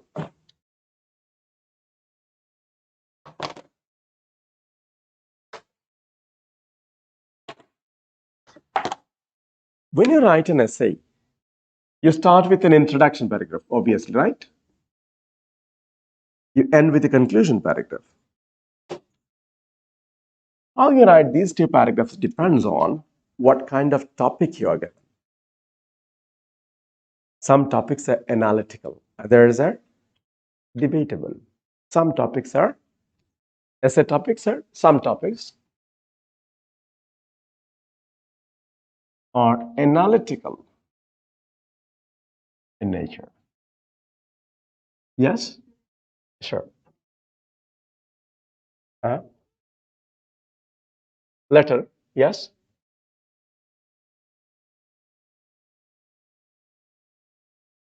Can uh, we are now discussing essays. Let's focus here, then I can answer your question because I haven't discussed letters yet, right?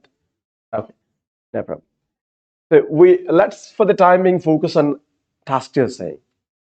Now, the essay topic would be either analytical or debatable. You will be given an issue to analyze or a topic to debate, to argue for or argue against the topic. Almost all the topics would be either analytical or debatable. Now, if you are given a statement that involves a civic problem, a sentence on a civic problem that you face in Dhaka, something like traffic congestion in Dhaka city. So do you think you would use the essay topic is analytical or debatable? Traffic congestion or traffic jam in Dhaka city. Would you analyze this topic or debate it? You would analyze it because you won't find a single person who would support this topic, right? Is it something that you support and oppose? Traffic congestion is not something that you support or oppose. No. But there are plenty of topics which you can support or oppose. For example, a very recent IELTS task 2 question was something like this.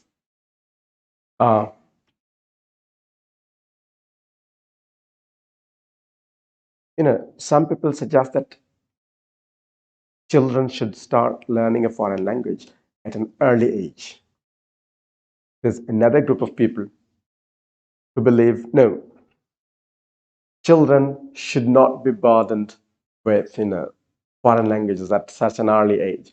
They can learn foreign languages at a later stage, probably at college or university level. It's a very recent question from April or May this year. Now, is that a debatable topic or? Yes. By reading the essay question, you would have to either categorize it as analytical or debatable. If you think it's debatable, you write the introduction and conclusion in one particular way. If you think the topic is analytical, you write the introduction and conclusion in a different way, totally different way. Now, when it comes to body of the essay, body paragraphs, there's no such difference. You would write the body paragraphs in the same way. Body paragraph 1, let's say this body paragraph 2, body paragraph 3. You get to write 2 or 3 body paragraphs in the essay between introduction and conclusion. You get to write sometimes 2, sometimes 3 paragraphs in the body of the essay. And how you write the paragraph in the body of the essay does not vary. There's no difference between analytical body paragraphs and debatable body paragraphs. You would write the body paragraphs in the same manner. So, to be able to do well in writing module as well as in the reading module, you need to know the structure of a paragraph. Any idea about the structure of a paragraph? Anyone? How do you write a paragraph in an essay? What do you start with? Anyone? Headlines, introduction. But we're not talking about introduction paragraph or conclusion paragraph. Let's focus on body paragraphs. How do you start a body? What do you start it with? A topic sentence, yes. So we start a body paragraph with a topic sentence. Topic sentence. And then we add supporting ideas. And then we add detail to supporting idea. Now, these are the 3 steps we use to write paragraphs in the body of an essay. 3 steps that we use to write paragraphs. Topic sentence. How do you write that sentence? Use the topic from the question. Together with the topic, choose one aspect or one controlling idea which you can expand into a paragraph. For example, when the topic is something like traffic congestion, use the topic plus a suitable CI for controlling idea. CI for controlling idea. Now, when the topic is something like traffic congestion in Dhaka city, what can be one controlling idea which can expand into a paragraph? We do not interrupt the session. Don't do that. Okay. If you want to go home, no problem. You can leave, but don't interrupt the session. What's your name? Please do not interrupt my session. If you need to go home, no problem. Okay. Yes. No problem. You can leave. No, at any point you can leave. Now, if you are writing a topic sentence, you need the topic from the question and a suitable controlling idea from the question. From it may be there, may not be there. The controlling idea is sometimes given in the question, sometimes it's not given. Then, if it's given in the question, then paraphrase it. You said paraphrase. What's your name? Romana. Yes. For example, if you're asked to identify the causes, controlling idea causes, then don't use the same word causes, use a synonym. Reasons or factors responsible. Okay. That's how you paraphrase the question. Don't use the same words from the question, use synonyms and paraphrases. Now, when the topic is something like traffic congestion, a controlling idea could be causes or reasons or factors, right? Yes, synonymous words. Now, if you're asked to analyze the effects, this could be one aspect of the topic which you can expand into a paragraph. Effects of traffic congestion, causes of traffic congestion. If you are given the word effects in the question, how do you paraphrase it? Give me some synonyms for effects. Impacts. So impacts. Or consequences. So it's not wise to repeat copy the question statement. Rather, you can paraphrase the question statement in different ways. But when you begin a paragraph, you should invariably begin with a topic sentence that introduces the main idea of that paragraph. And this topic sentence should consist of the topic itself from the question plus an appropriate controlling idea like this. Then use the topic and one of these controlling ideas and expand that controlling idea into one paragraph by adding several supporting ideas, several causes, or several effects. And then you may or may not add a detail. You may or may not add a detail. That means this is the skeleton of a paragraph. A paragraph in the body of an essay should look like this. It should begin with the TS for topic sentence, and then you should have several supporting ideas. Supporting idea number 1. Then you may or may not have a detail. Then supporting idea number 2. Then maybe you may or may not have a detail, and then you might end up with the last supporting. How many? Maximum 3, no more than that. 2 or 3. 2 or 3. So a paragraph should look like this in any IELTS essay. You should begin with one overarching main idea, which is known as the topic sentence. How do you write that sentence? Use the topic from the question and one aspect of the topic, such as causes or effects or impacts or consequences or suggestions. How you can overcome or reduce congestion in Dhaka. Suggestions or steps for solution, or measures, or recommendations.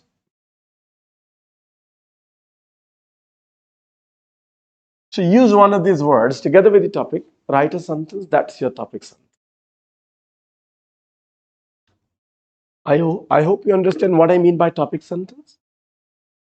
One main idea sentence, which you expand into a paragraph by adding several supporting ideas, which you may further enhance by adding a detail to. A detail can be a fact or description or example or personal experience.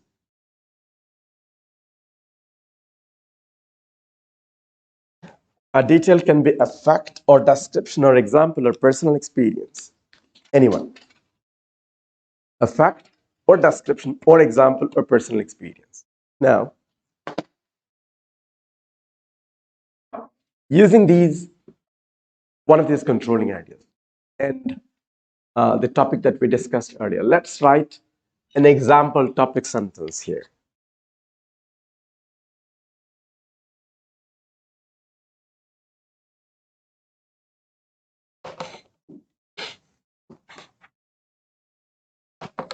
This is the structure of a body paragraph. Body paragraph, not the introduction nor the conclusion. You don't write the introduction in this way. Only body paragraph. And you need the same concept in both reading module and writing module. Why reading? In writing module, you get to write the essay using this structure. In reading module, you sometimes skim the passage. You don't read. Time doesn't allow you to read the 3 passages in the reading module and then answer questions. Nobody can do it. Not even I. Not even, I cannot complete the test, reading test in 1 hour if I'm going to read the 3 passages intensively. No one can do it. So in the reading module, we don't read the texts intensively. We sometimes skim and sometimes scan. We don't read the passages intensively. So when you skim in the reading module, you read this topic sentence very carefully because this is the main idea of each paragraph, right? So when you skim, you read the first sentence and last sentence in the reading module very carefully. Why? Because in the reading module, the topic sentence is most probably the first sentence in a paragraph. Sometimes it can be the last sentence too. Sometimes the first sentence. I mean, most often it's the first sentence, but sometimes it can be the last sentence too. So in the reading module, when you skim, you read the first sentence and last sentence from each paragraph and try to find a match from the answer choices. But if there's no match, you will have to read the paragraph intensively. That would be the last result. Usually we don't read the text in full.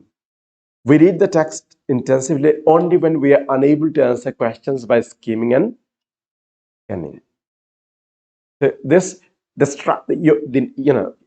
Your understanding of a paragraph is equally important in writing module and reading module. Now, let's write an example topic sentence using the topic traffic congestion in Dhaka city and one of these controlling ideas. You might start with reasons. Let's use reasons as a controlling idea together with the topic traffic congestion. There are several reasons,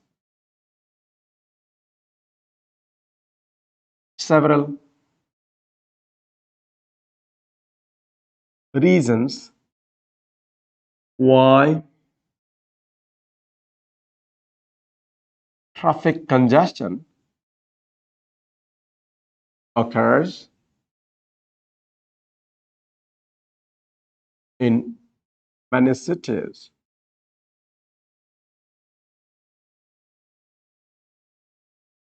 Okay. There are several reasons why traffic congestion occurs in many cities. Now, what is the topic? Traffic congestion, T for topic. And controlling idea? Reasons. Now you expand reasons into a paragraph. Now, some of you may not like a sentence like this. You might think it's too simple. I understand. I agree. I'm using very basic vocabulary, even though the subordinate clause is there. It is a complex sentence. Why complex? Because there are several reasons this is the principal clause. And why traffic congestion occurs in many cities, that's subordinate clause. From grammar point of view, it's okay. But from the point of view, from the perspective of lexical resource, I'm only using very basic vocabulary. You might want to improve it. No problem. Let's try to improve it. Let's try to improve this topic sentence. Let's replace reasons with factors. Okay. Traffic congestion, a large number of factors or a multitude of factors. A multitude of factors are responsible for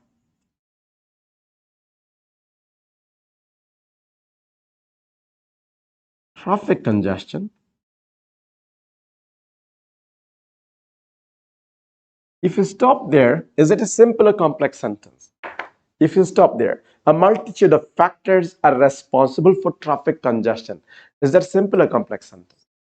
Simple. So to get a top score in grammar, let's add a subordinate clause. Remember, I explained earlier, when you write a topic sentence, it's very important that you use a subordinate clause. So let's add a subordinate clause to this sentence. Let's not stop here. Let's continue writing. Expand it. A multitude of factors are responsible for traffic congestion, which is a common civic problem in many cities around the world. In many cities around the world. Now, a multitude of factors are responsible for traffic congestion, which is a common civic problem in many cities around the world. What is the controlling idea? Factors, same as reasons. Can you relate? There's no difference between this sentence and this sentence. Same meaning, right? But similar meaning. But this is a paraphrase of the first. Second one is a sort of a paraphrase of the first sentence. I've tried to improve the vocabulary, but both are equally acceptable, right? If you have very strong vocabulary, you might want to improve your sentence further by using more advanced vocabulary, such as you might want to paraphrase this sentence like traffic congestion, which is a common civic problem in many cities around the world, may be attributed to a multitude of factors. Traffic congestion, I'm not writing it. Traffic congestion, which is a common civic problem in many cities around the world, may be attributed, passive verb, may be attributed to a multitude of factors. It all depends on your vocabulary and sentence structure, knowledge of grammar, right? There are different ways you can paraphrase the question. It's not wise to copy the question statement. Throughout they say never copy the question statement. Not for once, not even for once. Don't copy the question, paraphrase it in different ways. For example, if you're given this sentence in the question, I would paraphrase it like this, same meaning. Same meaning. Okay.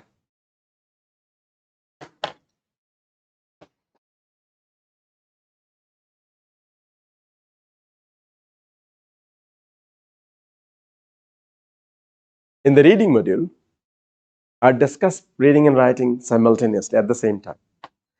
That's how you write the essay in the writing module. However, in the reading test, to do well to be able to answer all the questions in 1 hour, you should sometimes skim the text and sometimes you should scan the text, depending on the question type. Some questions involve main idea in the reading test, reading module. Reading module. Some questions involved main idea questions. Main idea questions. You'll find a lot of questions that involve main idea of a paragraph. To answer main idea questions, do you have to read the full paragraph? Do you have to? To answer main idea questions, you don't need to read the full paragraph. Just read the topic sentence carefully. Why topic sentence? Because topic sentence introduces the main idea of a paragraph. In main idea questions, sometimes you are asked to match headings with paragraphs. You're given a list of headings and a few paragraphs in a passage.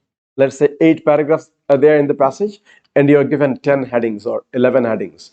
You have to match these headings with paragraphs. You'll always be given more headings than you actually need, so that you feel confused, so that you find it more challenging to pick the correct answer.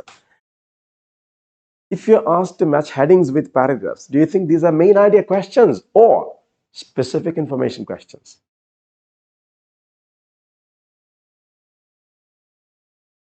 Heading মানে কি main idea, passage main idea নাকি মাঝখান থেকে supporting idea? Heading money main idea, yes. So if you're asked to match headings, you would certainly skim the text for main idea. That means you would read the topic sentence carefully. And you would browse your eyes quickly over the remaining sentences, the sentences in the middle of a paragraph. You don't read them very carefully. You just browse your eyes quickly over the middle of the text, middle of the paragraph. You read the first sentence carefully. Why? Because the first sentence is most probably the topic sentence. In the writing module, the first sentence is always the topic sentence. However, in the reading task, most often the topic sentence, the first sentence, but sometimes it can be the last sentence too. If it's the last sentence, if you try the first sentence and you find a match, that's the correct answer. If you try the first sentence but you don't find a match, you know for sure the first sentence is not the topic sentence. In that case, you should immediately come down to the last sentence of the paragraph. But if you still, by reading the first and last sentence, if you are still unable to find the correct answer, only then would you be expected to read the paragraph in full, the full paragraph. Do you understand me? Okay. Main idea questions. If you are given main idea questions, you would skim the paragraph, skim the passage. Skim mane ki tale? Skim mane to read the topic sentences very carefully. Scan. Sometimes you scan, right? When do you scan? No. Yes, you're right. Keywords. She is right. You scan for some questions will be based on specific information from the question, such as a supporting idea or a detail, a fact or a description or an example or personal experience. These are, pardon? Keywords. You mean keywords? Okay, yes, you're right. Now, some of the questions will involve specific information. Some questions will be main idea questions for which you have to skim the text. And some questions are specific information questions for which you have to scan the passage. Now, if you're given some main idea questions, you will read the topic sentence very carefully. Your focus should be on topic sentence. If you are given specific information questions, then read question and underline keywords. Underline the keyword from the question and go to the passage and don't read the passage. Just browse your eyes quickly over the text, looking for those keywords only. That's called scanning. I hope you understand the difference between skimming and scanning. When do you skim and when do you scan? When you skim for main idea questions and you scan for specific information. Let me give you a couple of examples so that we understand when to skim and how to skim, and when to scan and how to skim. Just I'm going to end this session in just a couple of minutes. We'll be done in a couple of minutes. In a few minutes, we will end the session. So let's not take a break.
Let's just look at this passage, sample passage.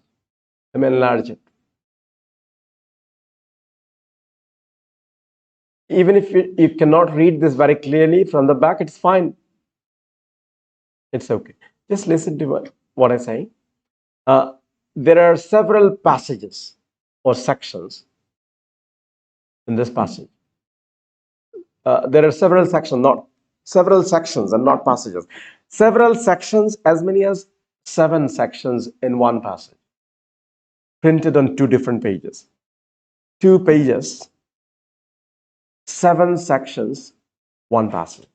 A passage consists of 2 pages, 7 sections, and some section consists of 2 paragraphs. Now, let's look at the questions. Quickly read a couple of question statements. Let's read these first and second questions only. Question 1, the reading passage is mainly about.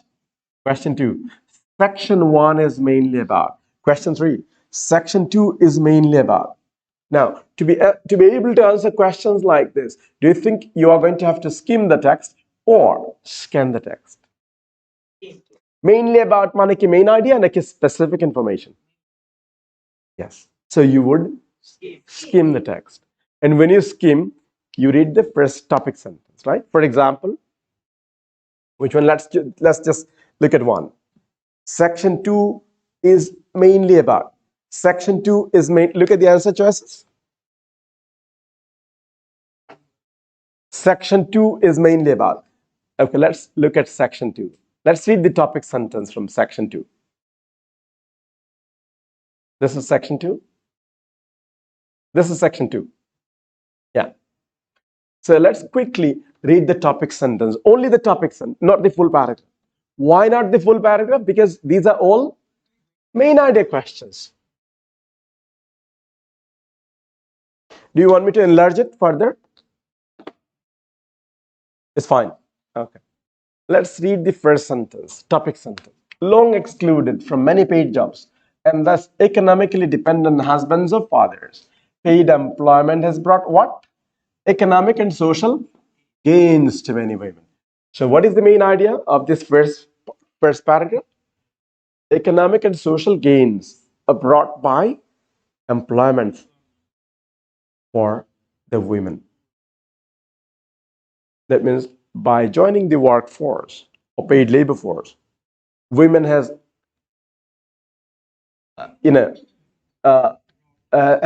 women have gained something, right?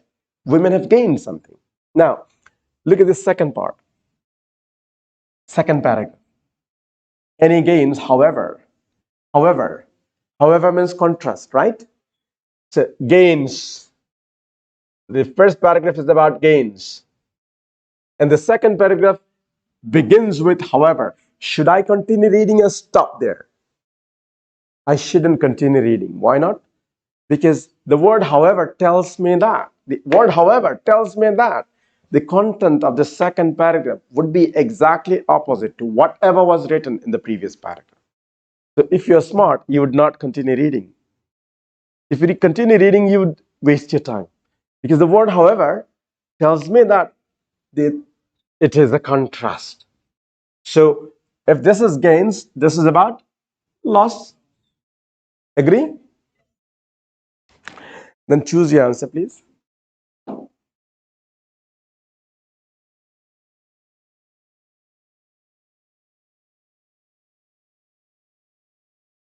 A, B, C. Choose one.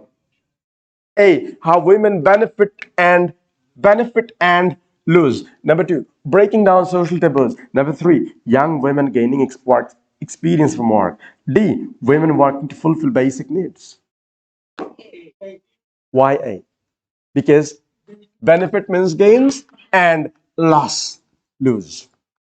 Yes, correct answer. Now, to answer question number 2, 3, did I have to read the paragraph intensively? I just skimmed it and got the correct answer, right? Now, what if I don't know how to skim a text? If I don't know how to skim a text, what would I do? No, I don't know anything. What would I do? I would read the paragraph. I would read the full. Let me read the whole paragraph and let's see what happens. Look at the answer choices. Breaking down social taboos. Okay.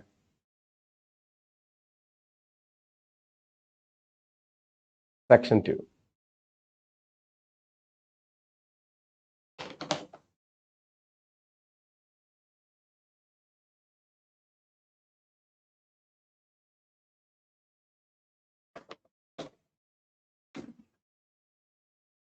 Attention, please. For many previously inexperienced young women, the opportunity to gain financial independence, albeit limited and possibly temporary, has helped break down some of the taboos of their societies and prescriptions and women's behavior.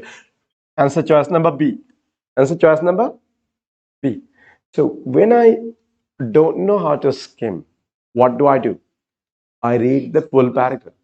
And when I read the full paragraph, first disadvantage that I face is I waste my time. The second disadvantage is I'm confused. Is it A or B? Because B is also mentioned here. When I don't know how to skim, I tend to read the full paragraph. And I not only waste my time, but also confuse myself with unnecessary answer choice. But when I know how to skim, I immediately get the correct answer. Right? So if we learn how to skim and how to scan effectively, we will be able to answer reading model, all the 40 questions in the reading test in 1 hour. But if you don't know how to skim, you would read the text intensively like I did, and you would waste your time and you will not be able to complete your test in 1 hour, no matter how good your English may be. Even if you understand every bit, every word, every grammar structure in the reading test, you will not be able to complete your exam in 1 hour if you are going to read the 3 passages intensively. Nobody can do it, not even your trainer. Honestly speaking, even I cannot complete the reading test in 1 hour if I'm going to have to read the 3 passages intensively. If I cannot do it, do you think you will be able to do it? No, probably not. Probably not. Okay. So I hope you understand how reading and writing module are closely connected. Nah? You understand? And to do well in the reading test, you need to understand how paragraphs work in the writing module. Now, that was a main idea question. Just one specific information question before we end this session. Just one. Mhm. Because that's not the topic sentence. That's not the topic sentence. That's not the main idea sentence. Yes. Now, let's answer a true false not given question. Women are commonly employed in labor intensive and service industries. You will have to write either yes or no or not given. So if you're given a question like this, do you think you will have to skim the passage or scan it? Scan it. Yes, you would scan it. Why? Because all these are this is a specific information questions. Labor intensive. The question is about women's employment in two sectors. The first sector is labor intensive. The other sector, the second sector is service industry. So you scan the passage, find these two keywords, and answer the question, right? It's different from the other one. You have to scan the passage and find these keywords. You browse your eyes quickly over the text. Don't read a single sentence. Just only look for these two keywords. And every time you find one of these keywords, circle it or underline it with your pencil. And then read those few sentences and then to answer this question. I hope you understand how skimming and scanning work. Yes.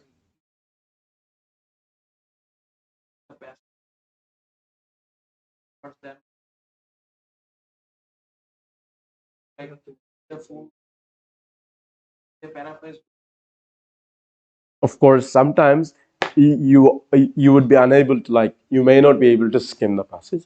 Of course, sometimes you have to read the paragraph in full. But if for every paragraph you are going to have to read the paragraph intensively, you will not have time to complete your answers. Of course, it will happen. It can happen to anybody. Sometimes you may not be able to understand a paraphrase. It's fine.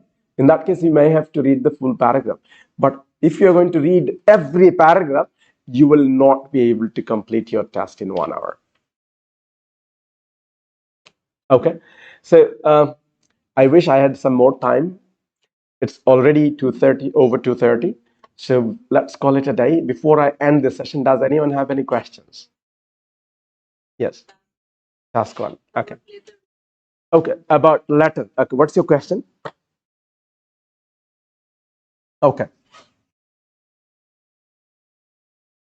Okay.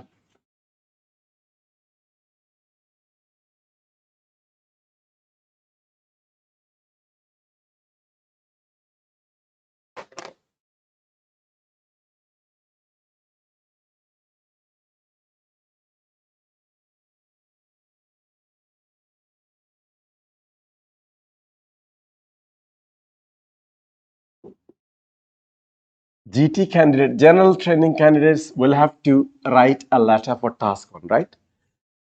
And the letter can be either formal or informal.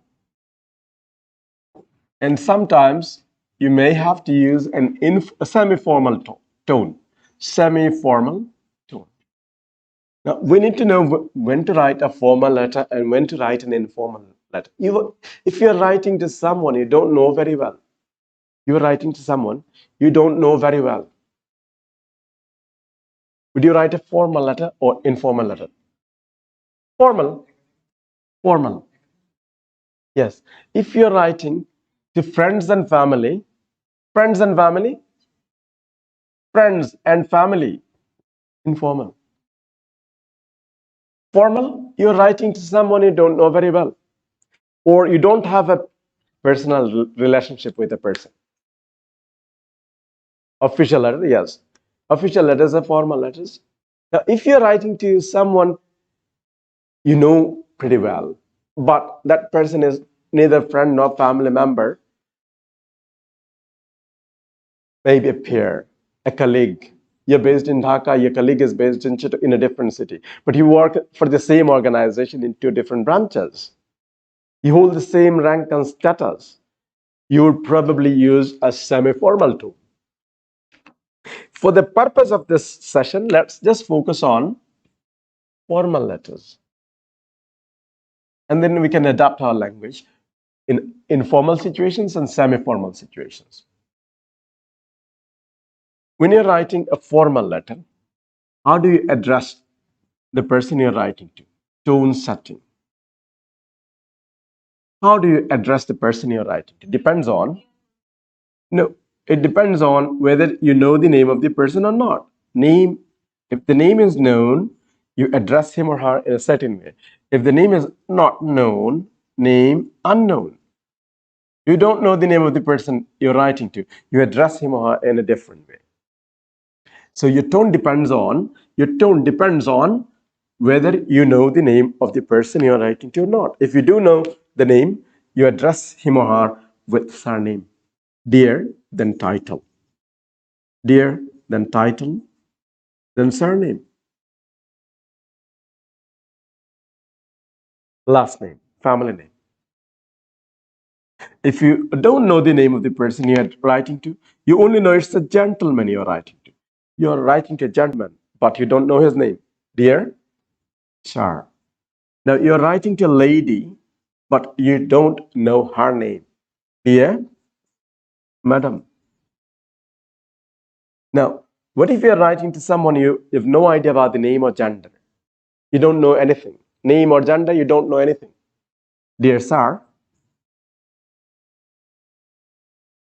slash, or spell it O-R-R, madam.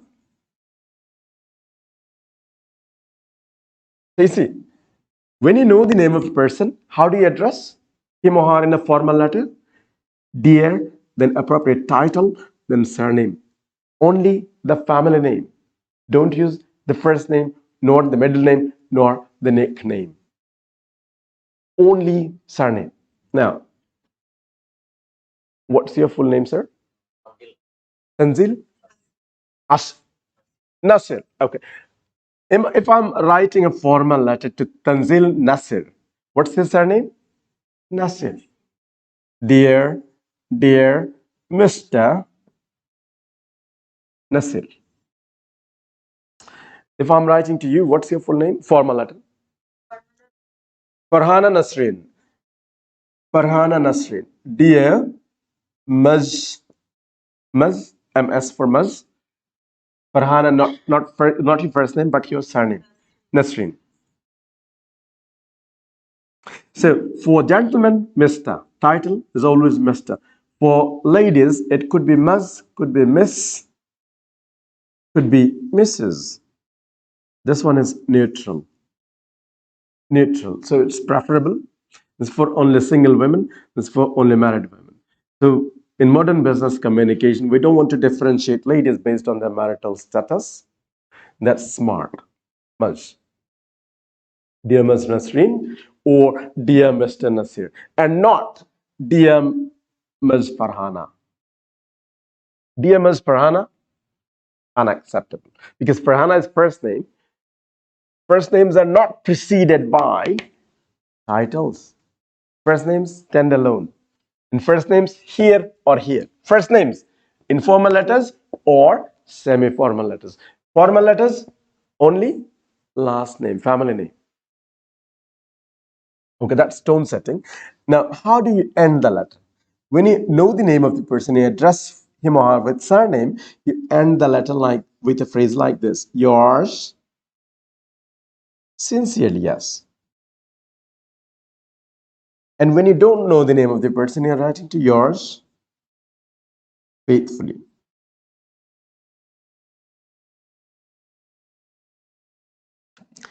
Yours sincerely when you know the name, yours faithfully when you don't know the name.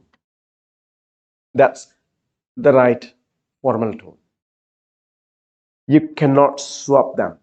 You cannot interchangeably use sincerely and faithfully. They're not interchangeable.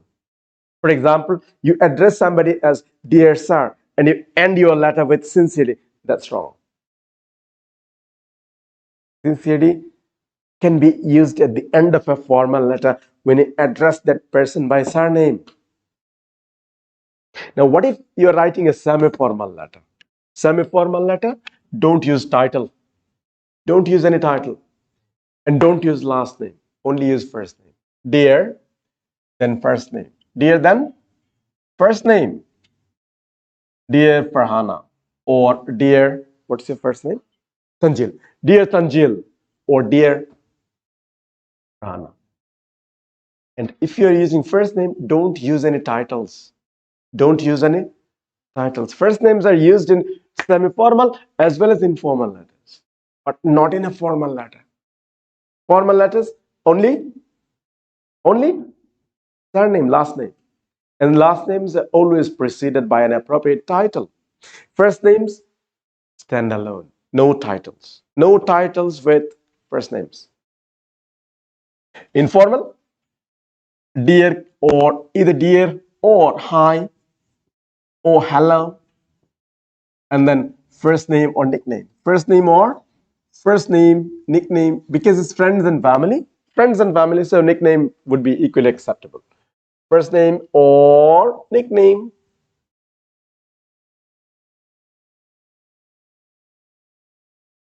Now, how do you end a semi-formal letter? Kind regards, best regards. But don't put regards in here. Don't put regards in here. Best regards or kind regards or just regards can be used in semi-formal situations. Semi-formal. Kind regards, best regards instead of sincerely, faithfully. Now, this is an informal letter. Friends and family, you can end with anything. Like if maybe a brother or sister, love, or a friend, it's up to you. There's no particular ending for this. But here, it's, you have to use the precise phrase, the right phrase. This is called tone, the right tone in three situations, three types of letters. Okay. I wish I had enough time. I cannot explain further due to time constraint. Let's call it a day. Thank you.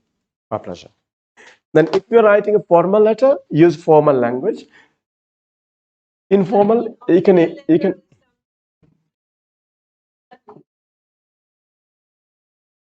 thanks and regards. It's not wrong, but it depends on how you address the person. It's not wrong, but it depends on how you address the person. Usually, when we address somebody with surname or as sir or madam, we end the letter with either sincerely for names, surnames, or faithfully for sir and madam. I did not say it's wrong, but this is English tone. Don't relate it with our culture. In our culture, every male human being is sir. This is not English culture.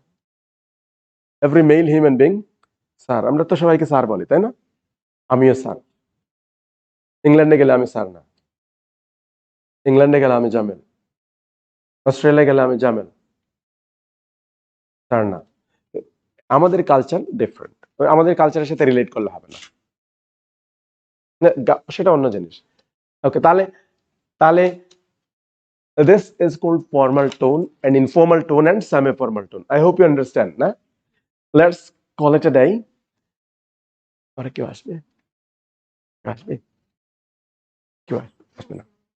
Okay, fine.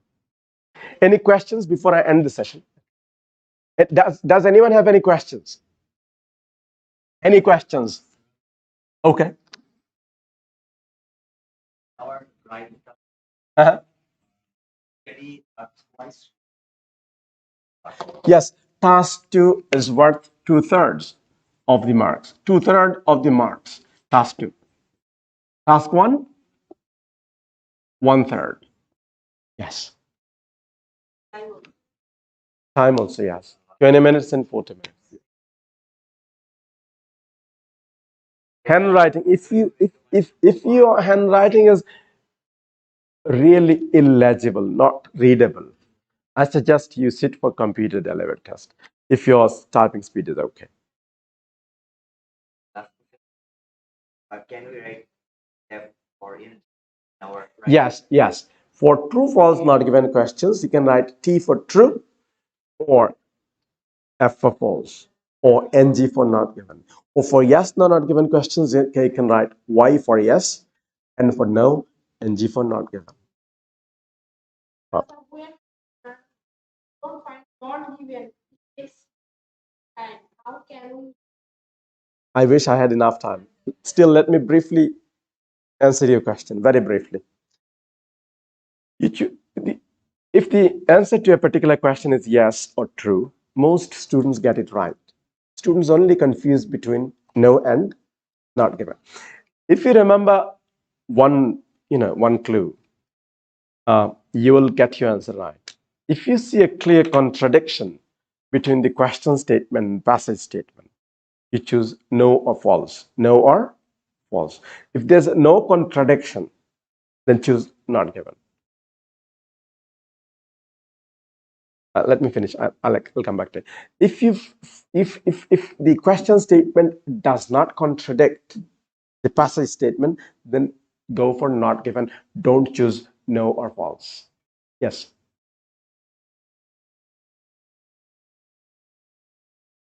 Just one. Just one. Just one. Just one. If you are dissatisfied with the score that you receive from the board, from British Council or IDP, you can apply for recheck or remark of your answer script with a particular fee if you're aggrieved with your score. In that case, your script will be assessed by a second examiner. But otherwise, it's only one examiner. Yes, same is true for speaking and writing.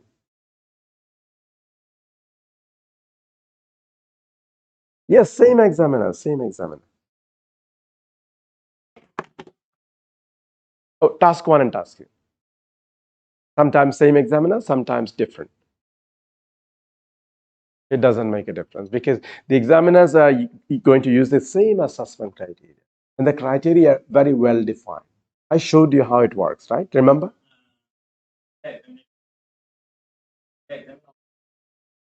For speaking test, yes.